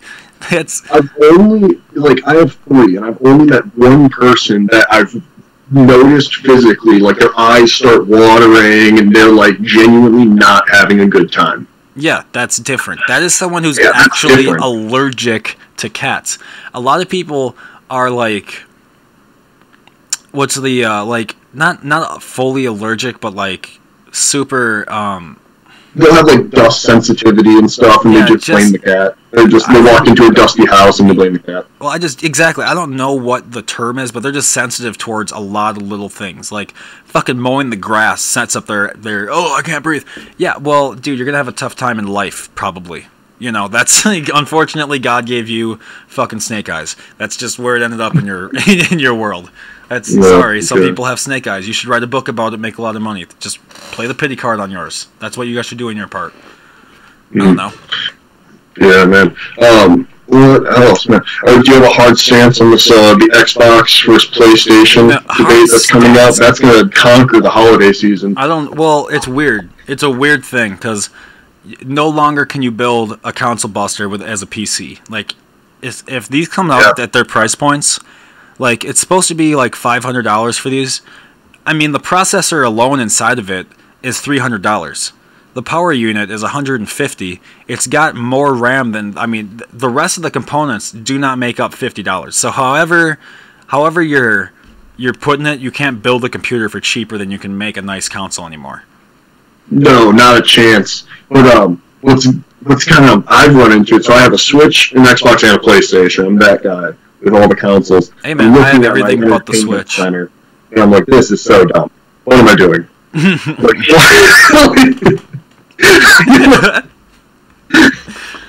Because why not? But no, I'm starting to think, and I'm looking at the TV, and I've got like a 54-inch TV or whatever, but I was like, wouldn't it just be better, because I don't have an OLED, I've got like the HDR I think TV. I have too. HDR. Right. The next TVs will be OLEDs, you know, so it's like I've got to get a TV to match console now when I could just get like a 30-inch monitor that'll never have to upgrade ever, you know, so it's like, yes, you're going to have to keep building your PC and upgrading it year after year, but man, dropping $500 to $600 every 4 years is essentially the same amount of money. Yeah, it really is. I mean, my PC, it took me like 6 months to build mine, so I had to buy it. I bought it part by part because it's too expensive just to buy it once. I mean, for me at least, I don't know. I don't know if you guys know, but podcasting makes like tens of dollars. We are rolling in the tens, sometimes fives and ones. So, you know, I'm not Joe Rogan. You know, people assume everyone's just fucking... It's like, there's 500,000 podcasts. Do you think there's enough sponsorships to go around? Man, I have like 2 right now. They're not easy to get, you know. Oh, yeah, and the convincing can't be fun either. Well, you know, to be honest with you, the one of them, the one that we heard today just before this started is, like, one of my really good friends. His kid, I used to outfit his kid in all of his hockey gear back in the day, but he's probably the dopest lawyer around the world. He had an episode. He and his wife had an episode on here, and god damn it, they had some funny shit. They're representing some people out of North Dakota is gonna be kind of tough sometimes. I love North Dakota, but there's 2 North Dakotas. There's the North Dakota that you see on the billboards where the people are in the city having a good time and on camping trips and having a good time. And then there's the North Dakota that's like the Louisiana-Alabama border, where it's like, where the fuck did you come from, man? You are not from here. What the hell happened? Yeah. I mean, there are places like that in Wisconsin, too, where you're just like, has this city been cut off from society? Do you guys know the internet was made? Yeah, you guys can see how the rest of the world... This isn't North Korea. You guys can look outside if you want. They just never turned on the TV after Y2K. After 9/11, they saw enough. I'm tired of this shit. Fuck it. And just all basements filled with Y2K alarm clocks still going. Before we move on, something I want to talk about too, because we were on the topic of PlayStations, Xboxes, iPhones, shit like that. Back where we're from, there was a company called Foxconn moving in. Yes. And if you aren't aware of what Foxconn is, it's a Chinese company that makes electronics. They make like LCD screens. I think our building in Wisconsin was only going to be for LCD panels, but they also make like chips and cards and fans, all sorts of shit. And when they broke ground in Wisconsin, they had quite the sales pitch, I would say. Yeah. Can you go ahead and explain this a little further for me? Because I don't have the best understanding. I tried to look into it more because I was not in the area. I moved away before that. And then Amazon Sense came around too, and I haven't been around since that either. So could you just enlighten me a little on what the fuck is going on back home? Because I honestly don't know. Yeah, so Amazon's in my backyard, which is cool, but also kind of annoying, because I swear every third person you talk to works at Amazon. Is it just a warehouse, or what is it? It's a warehouse and distribution center. It's one of those mega ones. Oh, so if you're in Milwaukee, it's this one. Okay, I get you. But yeah, so Amazon, I mean, it's nice that I can get same day stuff. Like, I ordered a pair of boxing gloves, and it showed up the next day, and I was wondering, like, these are goat leather boxing gloves that had to be, like, hand-stitched. Like, how did you have these in the warehouse? Like, it just goes to show how much stuff Amazon has. Well,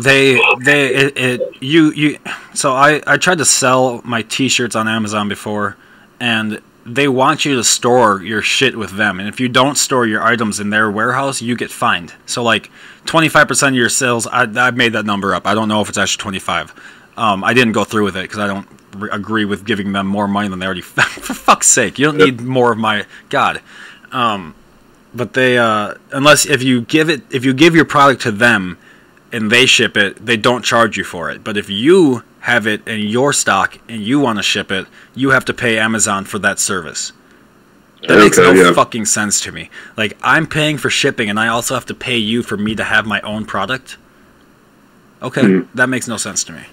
Yeah, I mean, I don't have any hot takes on the Amazon or Foxconn anything, other than, like, Amazon's good for jobs. Like, I can't tell you how many kids at Carthage were working at Amazon over the summer, or whatever. But yeah, Foxconn, it was going to be a giant manufacturing center, and then they took that back and said that now we're just going to... Well, the reason you heard about the LCD thing is that's the big environmental issue. So that's the big holdup, is that LCD TVs have a water filtration that then has to go back into the environment, and that's where the big holdup is for production. And I believe Wisconsin already has a PCB problem in our rivers. I mean, we had it up in the Winnebago River. They spent 10 years cleaning up the bottom of the Winnebago for all the plastics that they dumped in from the paper days. Yeah, I don't know how it works. I would hope that there's a very clean filtration system for the water for the LCD TVs and not just openly polluting the area. But we had a governor that was very willing to negotiate with them at the time. Yes. But what else? Unless things have changed drastically, and I'm so out of the loop, I don't even know. But there were requirements. So the reason that they broke ground, I don't think the building's there yet because their payment system was based on the amount of employees they hired. So it's like, let's say they had, I'm making this up, but like after 500 employees were hired, they would then get the state subsidy or whatever to build the building. Okay. So that's a very smart way of doing it, but that's why nothing's going on with it, because they won't hire anybody.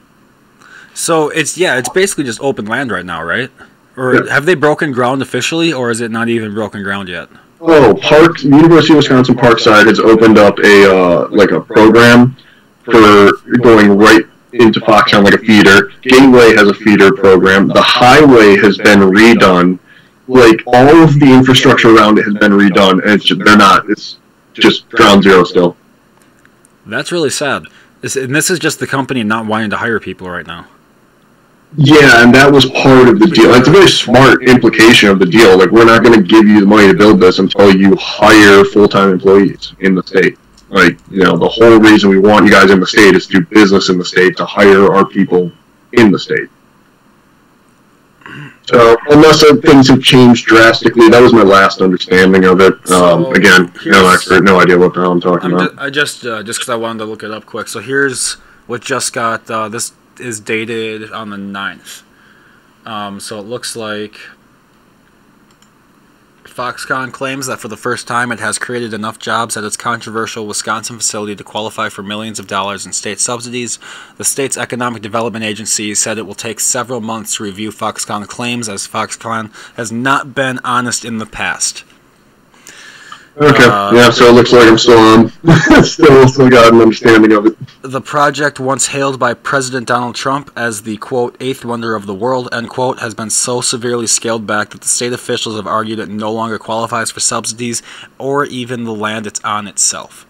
And this is from CNBC. So this is I guess it is pretty fucking controversial, looks like, because this picture is of Trump not being too... Trump and this Taiwanese official are just staring each other in the face like, hey, fuck you. They're both... Yeah, he showed up and, like, cut the ribbon and everything. It was great. He flew... Kenosha has a private airport, you know that. Yeah. Yeah, he flew in there. Like, Air Force One, like... What? The president did? Oh, here it is. Here's the picture. Huh. And it's really not even done yet. It's not even started. No. I'm looking at the before and after, and it looks like they've dug a few holes and shit, but... There's not even concrete poured. There's just holes. It's just holes in the ground. The highway's done. The schools around it have feeder programs set up and just all ready to go. That's nice. That's nice. That's great. Well, hopefully they come around, because that would be nice.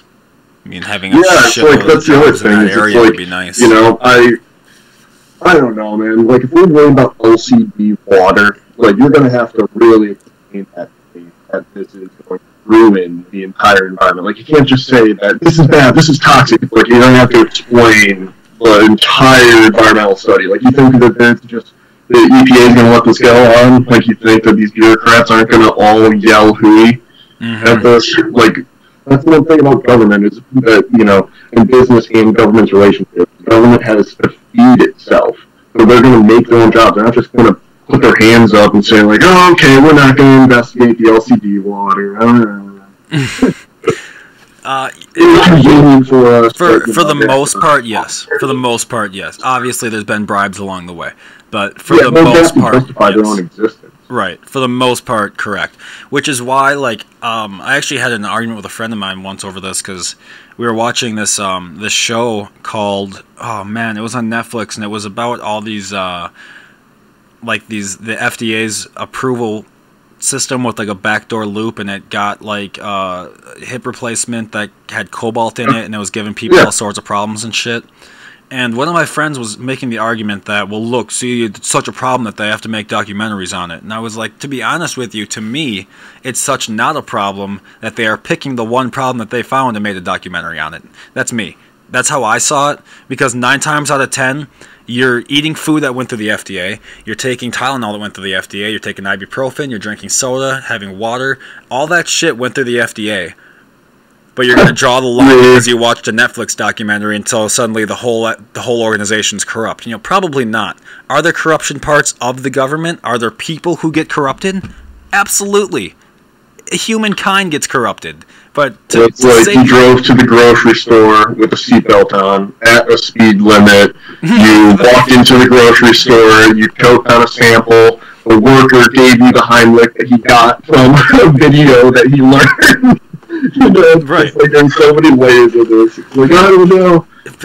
That's the thing. It's because there's so much shit not to do anymore because of the virus. Everyone's just, oh, it's all got to be connected, bro. It's all connected. It's the fucking streets and then the people and the bureaucrats. It's like, you know what? It probably isn't all that. It's probably everyone losing their shit equally together, and we're all trying to make it through this mess right now. Like, no one knows what's going on, man.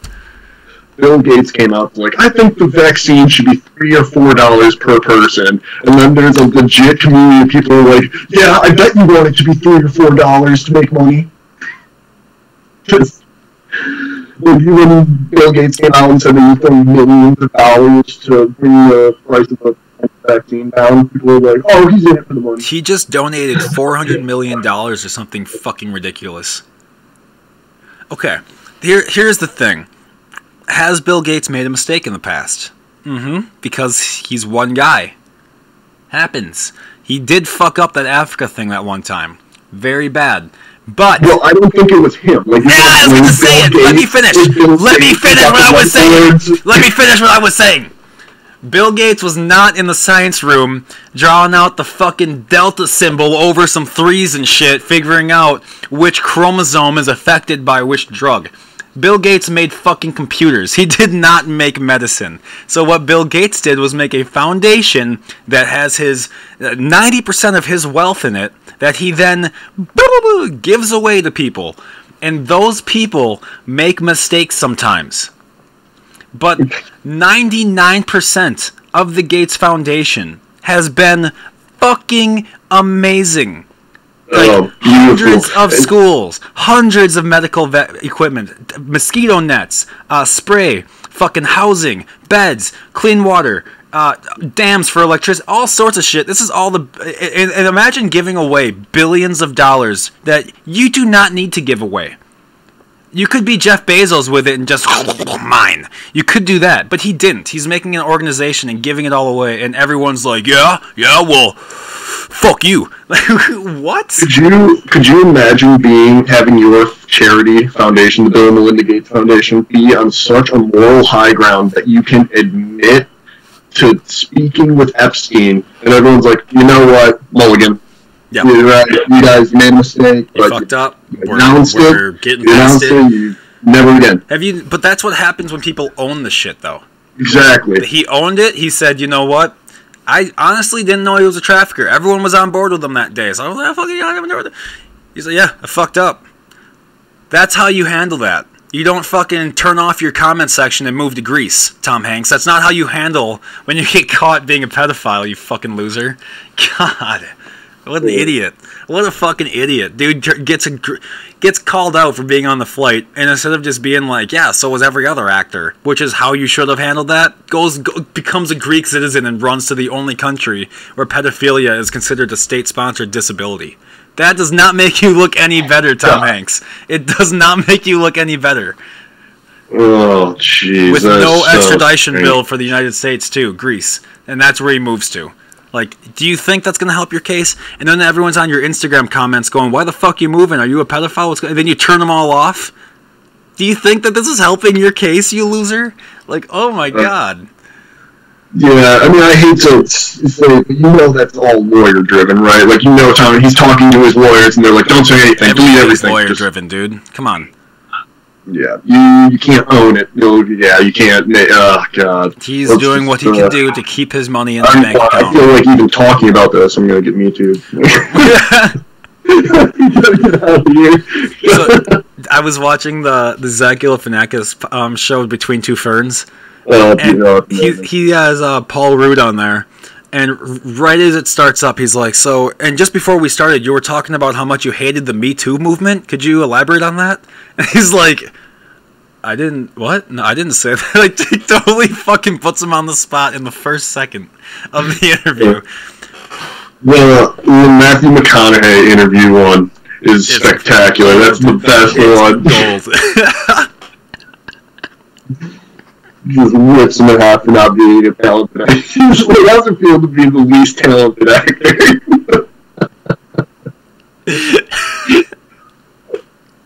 So I know you have feelings of being recognized and not being recognized. So when you get that feeling of being recognized someday, how do you hope to feel? Oh my God. Ruthless. Fucking ruthless. God. So, a couple more things about food real quick before we move on. And then...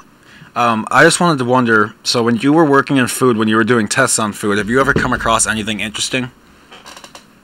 I don't know about interesting, but more so the flexibility of it. You know, a lot of it's water, so, you know, you can manipulate weights and do things like that, but it's, like for the company that I was working for, we only were losing less than 1% of product monthly. You know, waste product? Or as, like, just it was bad? So the goals were, I don't remember the exact percentages, but it was like 90% had to be satisfactory, and then the 9%, or I think it was 2% or whatever, had to be able to be manufactured into something else. You had to be able to convert it so it wasn't a total loss on product. But I mean, we were 1% loss monthly. So that's probably the only thing that was most surprising, is you could have one product that, let's say, was a water treatment chemical, and then you could flip that thing and turn it into a salad dressing additive. Yeah, that is weird. That is very weird. Yeah, well, I suppose, yeah, that is kind of strange. You can just take, so let's say you would test, so you would obviously take like a small amount, like let's say, 5 milliliters, something like that? No, it would usually be like a 16-ounce jar of something that would be like 300 pounds. Okay, and then, so what kind of tests would you perform on those? So a lot of it would be the 6 to 10 tests or whatever. So some of it would be like color, it's very obvious. 6 to 10. Like, what do you mean by 6 to 10? So you can do 6 to 10 different tests to make sure that it passes. Oh, I get you. Yeah. So so you see like what the absorbance frequency is on the spectrometer. You could see how thick it is. So you put like a little metal gear in there and spin the gear at a known frequency, and then based on that reading, you can tell how thick it is, its viscosity, pH. But yeah, you just do a bunch of different chemical tests. If it looks like duck, sounds good duck, it probably has a bunch of acid in it. I don't know. I don't know. That's I don't know. I feel like I would kill a lot of people if I had that job. I would fuck it up real quick. No, because when things do go wrong, it's pretty obvious. Like, it's going to be pretty hard to let that one skate by. What else? Oh, the other fun part was having priests come in. So, things had to be kosher and halal. Priests? Yeah, so it goes into food, right? So why would the priests need to be there? Because of kosher food regulations. So the local Jewish synagogue would send their representative over to bless our chemicals. Oh. So, is that all kosher is just blessed food? So, I don't know everything about the kosher laws. Obviously no pork, no animal fats, exclusively come from plants. But yeah, there are kosher laws. But yeah, the rabbi would come in with, the Titan curlies and the yarmulke, and we'd put a hard hat on top of the yarmulke, and we'd walk through the facility, and he would bless the chemicals. Huh. I guess I've never heard of that. Well, and then you also get your kosher certificate as well from the local synagogue saying all this stuff meets kosher expectations. That there's no animal products, no GMOs. Okay. Speaking of GMOs, is that something you're for or against? Very much for it. So on the onset, we have stomach acid. That is all DNA. So that is the first thing that people got to realize. But I mean, so vanilla. There are already things like we're talking about off-the-label food stuffs, right? Right. Vanilla ice cream. The vanillin protein is made by a bacteria somewhere. Well, I'm sure. You think they're just grinding vanilla plants day and night for people to get Ben & Jerry's ice cream? It's just, no, it's not. It's bacteria that have been genetically modified in such a way that it's so safe that it's not even labeled genetically modified. So, because that's all the bacteria does. All it does its entire life is turn sugar to vanillin, and then they add vanillin to it. So, what, I guess, I didn't, so if you genetically modify something, there's like a threshold you have to meet in order to not have to label it genetically modified. Well, it's not so much that, but it's more so the techniques and the standard operating procedures. So if you have, let's say, for example, a lab-made bacteria, and all it does is make vanillin, is that genetically modified after however many iterations of the population? They've never seen the light of day. Right, I guess not at that point, because that would still be, I guess not. Yeah, that's interesting. So at what point does it become genetically modified? Is that like when you pick a tomato that you've officially like changed the seed to like grow bigger, or when does it become GMO? So you add protein, or you add genes to whatever. So like for the plant, for example, there are called QTLs, quantitative trait loci. So let's say, for example, you're making rice, and there's 10 possible diseases that would impact the rice. You would just load that thing up with the 10 to however many genes that are known to be protective or be resilient against those diseases, and you would just load all of those up, and then those would be the ones you would cross. Okay. Well, that would make sense, though, because why wouldn't you do that if you could? Yeah, but there are also a lot of things, like, so what's, plants are very resilient with that because, like, so we have pairs of chromosomes, right? Right. Plants can tolerate non-pairs, so they can do triplets, they can do single chromosomes, they're very hardy, they won't get buck teeth, they won't get autism, they won't. That's weird. Yeah, so not a lot of people recognize that. So that's why This is the when first people are time talking I'm about hearing GMOs in plants, they don't really recognize the difference. Yeah, I didn't even know that was a thing. Yeah, so obviously you want to be careful because, if let's say one of those genes impacts a hormone, and that hormone has a threshold that hasn't been identified by the FDA, and then you send that to your kid, and now kids are 6 feet tall before they're 12. That's a genuine concern. Right. But it's an overblown concern because it's a super technical conversation that sounds good on a street sign. You're like, don't put bacteria in my food. It's like, yeah, that sounds great, but you don't know what you're talking about. Well, if you can't not put back, people. Have you ever seen people like wash their entire body with antibacterial soap all the time, and they end up with like fucking ringworm and all sorts of bacterial infections because they've literally killed all of the bacteria on their skin? Yeah, it's one of my favorite parts about COVID is all the essential oils, natural home remedies came to a screeching halt for Lysol once COVID came. Yeah, because one works and one doesn't. Yeah, exactly. I just wrote a tweet about it. I was like, somebody got ripped off. Did you watch the Netflix thing called Unwell? I saw the, I haven't watched it yet, but yeah, I saw it on the site. The greatest. Someone got pissed off and walked into the office after being ripped off of essential oils. Was like, we're making a fucking movie about these assholes. We're putting them on trial. Fuck them. Something happened, because that was the most roasted fuck essential oils episode I have ever seen in my life. It is, everyone's like, this is bullshit. Look at my fucking skin. I have hives. This is ass.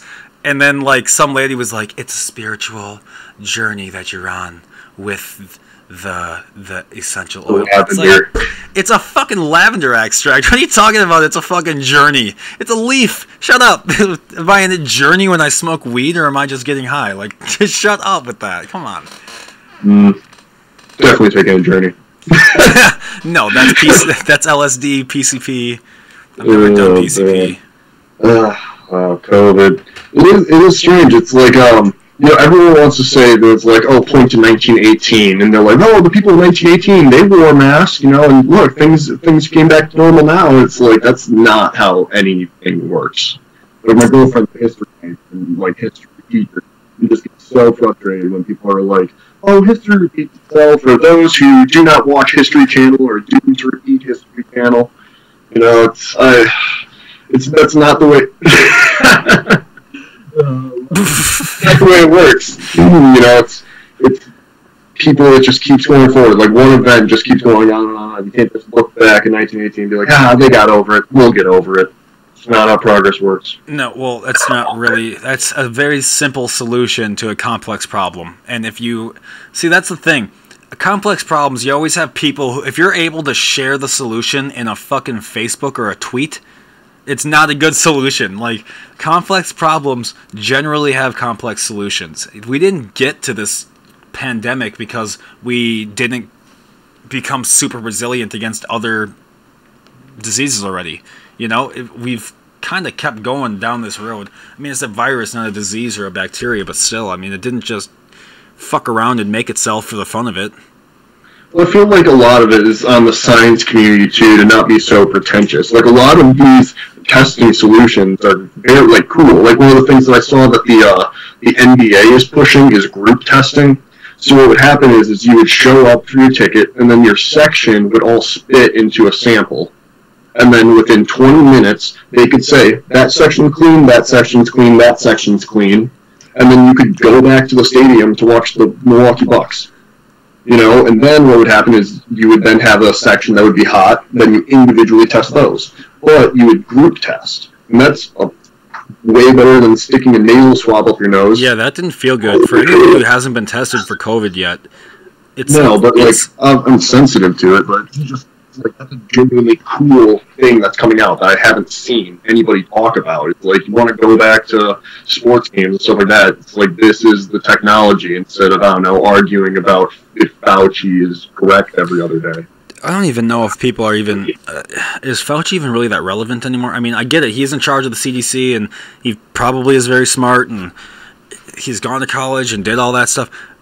I'm sure that your uncle who drives the pickup truck doesn't know more than him. I'm sure. But I haven't even really seen him around very often, to be honest with you, recently. Well, I know they tried to block him from appearing in front of Congress. Who did? The Trump administration? Something. I don't know how that works, how you block someone from appearing in front of a congressional committee. It doesn't seem like something you should be able to do. Doesn't seem like it, but I don't know. Block? It's the same way that you were able to block witnesses for impeachment, I guess. Yeah. Oh, man, impeachment. Let's not even go back to that. Oh, goddamn, that was... But going back, like, I don't know, there are a lot of cool things about COVID that aren't being reported. Like this vaccine that's coming out, it's, unless the vaccine's changed courses, it's going to be the first ever mRNA vaccine done in humans. It's mimicking a chicken vaccine. So there's a poultry vaccine that we use for mRNA, which is, so DNA gets out of the nucleus, and then in that soup area, that cytoplasm, it becomes RNA. And then RNA gets converted, DNA, RNA in the nucleus, and then your RNA in the protein in that soup. Yep. This is the first ever RNA vaccine that humans have ever... So, could we turn into zombies if it goes wrong? No. What's going to happen is it's going to have probably only a 6-month efficiency. You're going to have to probably get a vaccine twice a year as opposed to yearly. I mean, if that means I'm not going to get the fucking Rona, okay. Exactly. But I guess if you tell someone that you're going to have to get the vaccine twice a year, they're going to say which one has the microchip in it. Yeah. No. So... No, it turns out. So, I don't know if people... So, listen. Microchipping is happening, but not like that. It's happening in companies who are using it on their employees. You're not... People don't understand this. Your biggest enemy coming up here is not going to be your own government. It's going to be these fucking companies. They have... I guarantee you, there are kids out there right now, because there was a study done by Vox. There are kids out there right now that Google, YouTube, Facebook, they all know that those kids are gay, but those kids don't know they're gay yet. Jeez. The algorithms have figured it all out. So they did this thing where they were doing these tests on different kids, where kids who shopped for XYZ would get advertisements, let's say, of Old Spice, and it would be 2 guys on the Old Spice commercial. And then let's say that someone else picked XYZ products, something else, and they would get like Orbits with that blonde chick with a bright smiley face. So the kids that Google assumes is gay, they usually guess correctly, and they are more likely to buy the product with the men on it than they are with the woman. And that's fucking scary. That means that companies know more about you than you know about yourself before you would know it about yourself, and they're able to sell that back to you knowing that you're going to want it one day. That's a scary thing. Yeah, but at the same time, isn't it also kind of, like, I don't know, heartening to think that we know what homosexual behavior looks like? Like, I don't know, we've had it in culture for hundreds of years now. We're finally starting to identify it.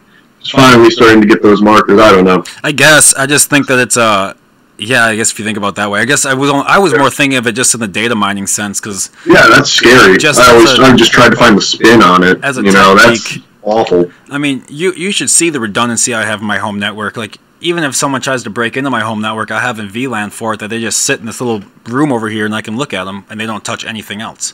So, like, I don't know, network safety, computer safety, that's a big thing of mine, especially as the world grows to, like, your car is a PC.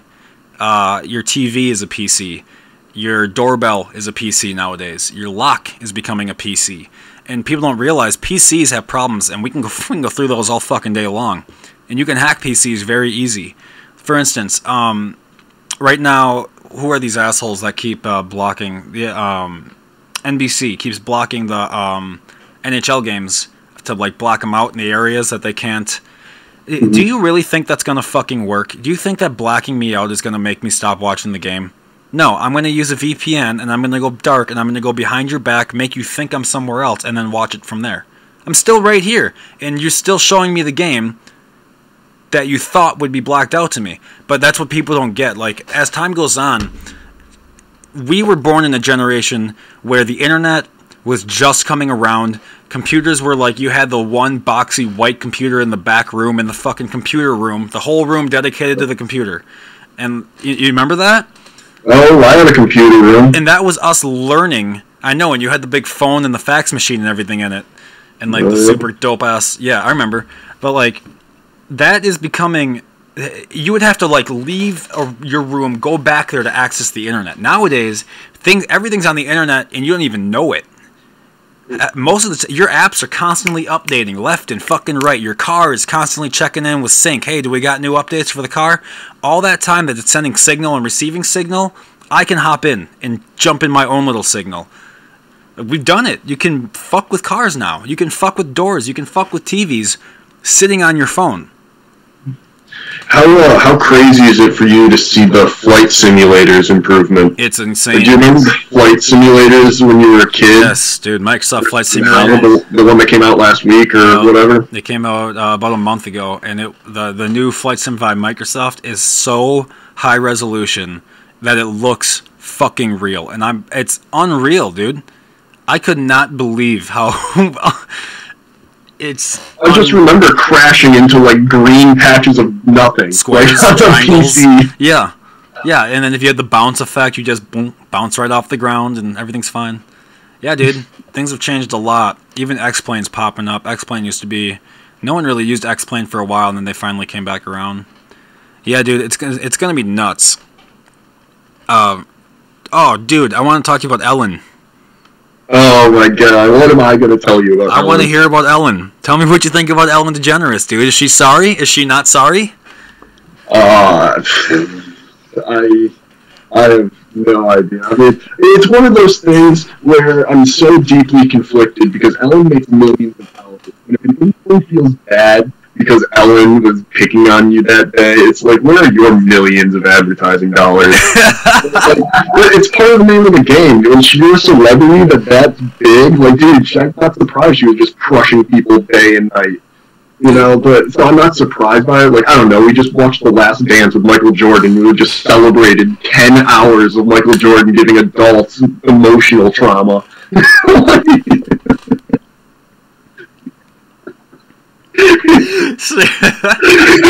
like they just literally celebrated that on Netflix. I guess we're just gonna burn Ellen at the stake. Straight up. I know. It's fucking... Dude, it's like... Oh, Ellen.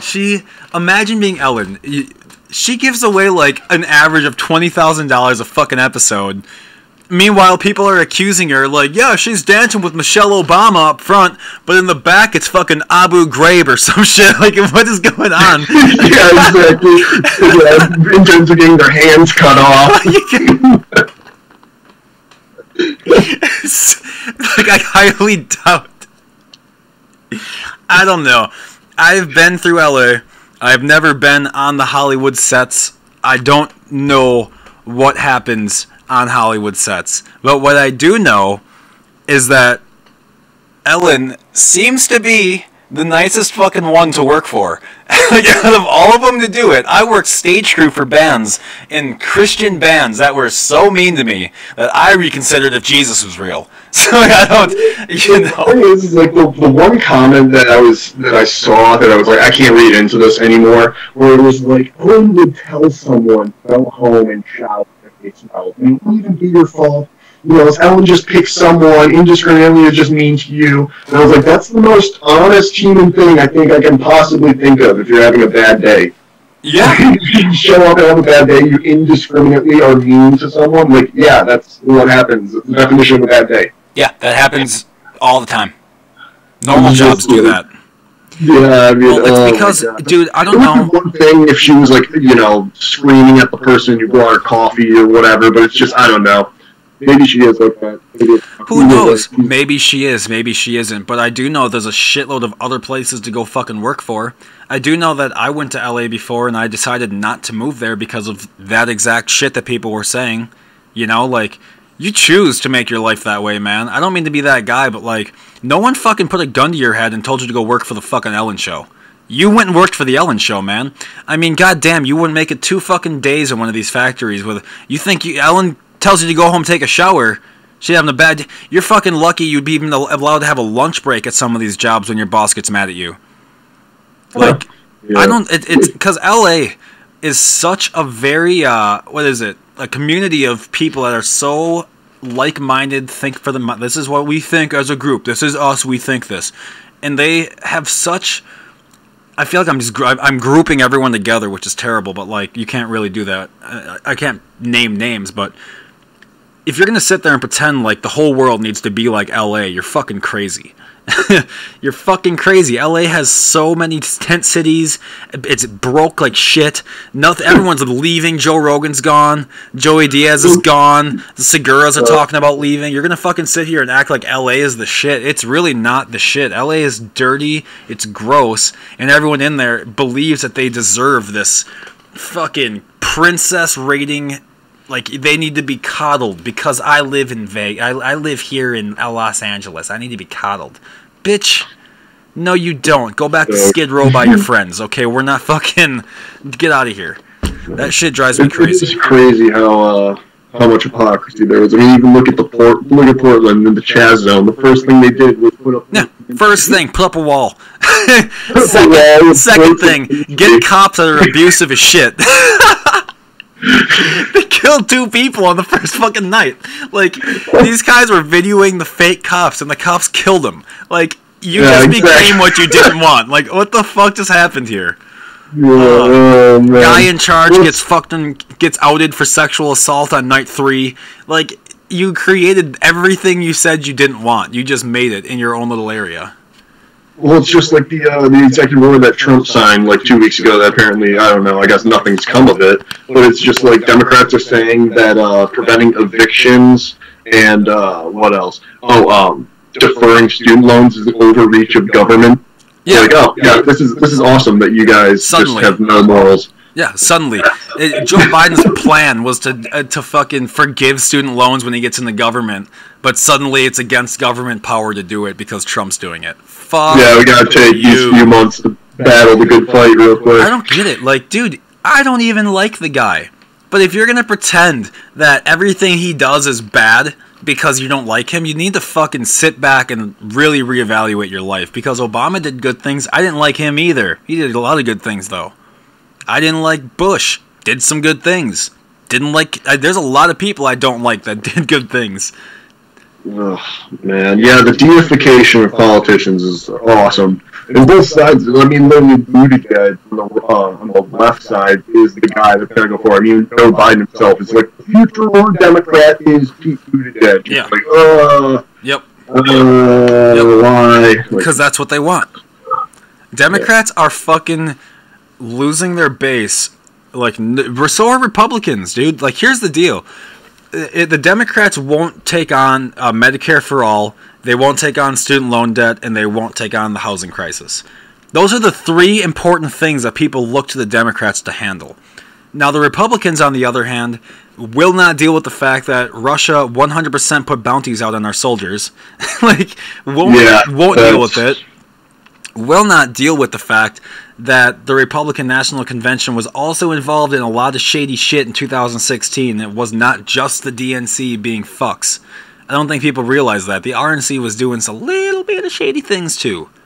Little spyware here and there on the RNC's part, but no one wants to talk about it. But the more that you keep kicking this down the road like it's not a Republican problem, the more Republicans you fucking lose. Because they haven't changed, like the general public has not changed their minds. Some have. Some just change with whatever the ways are. But most people genuinely still believe what they believe.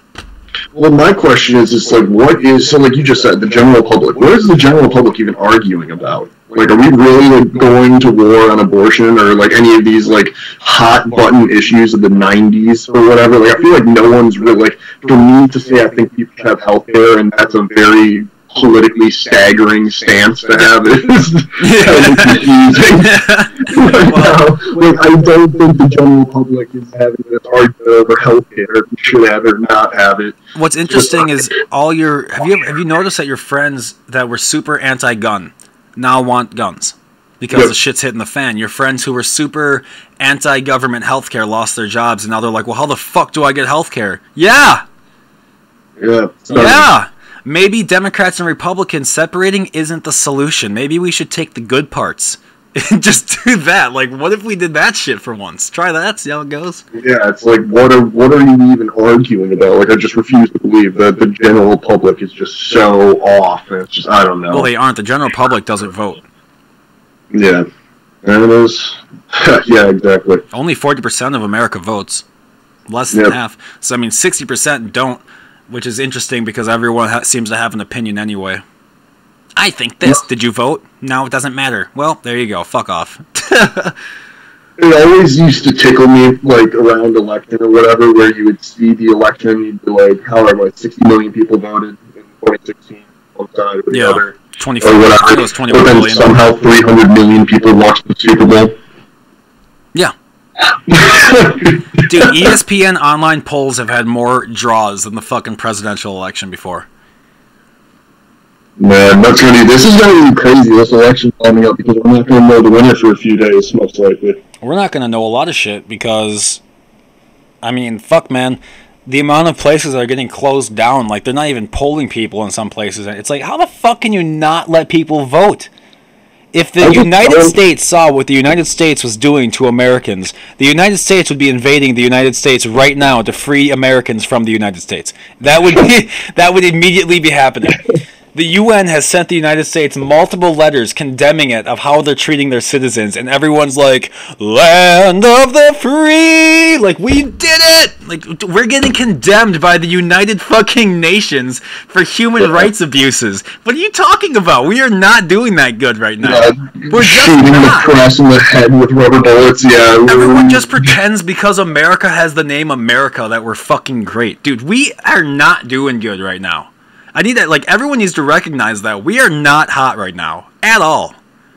We are not where we used to be, and we probably will never be there again. The ship has sailed, man. Look who you've got for presidents, like, right now. You've got an 81-year-old dude who doesn't even know what his last fucking name is. And you've got a guy who's best known for his hair color. Like, that is what's going on right now. Meanwhile, we've got two other presidential candidates, Joe Jorgensen and Howie, whatever the fuck, the Green Party guy that no one's going to vote for anyway. Still going to plug his name. But, like, not even allowed to debate. Not even allowed to talk.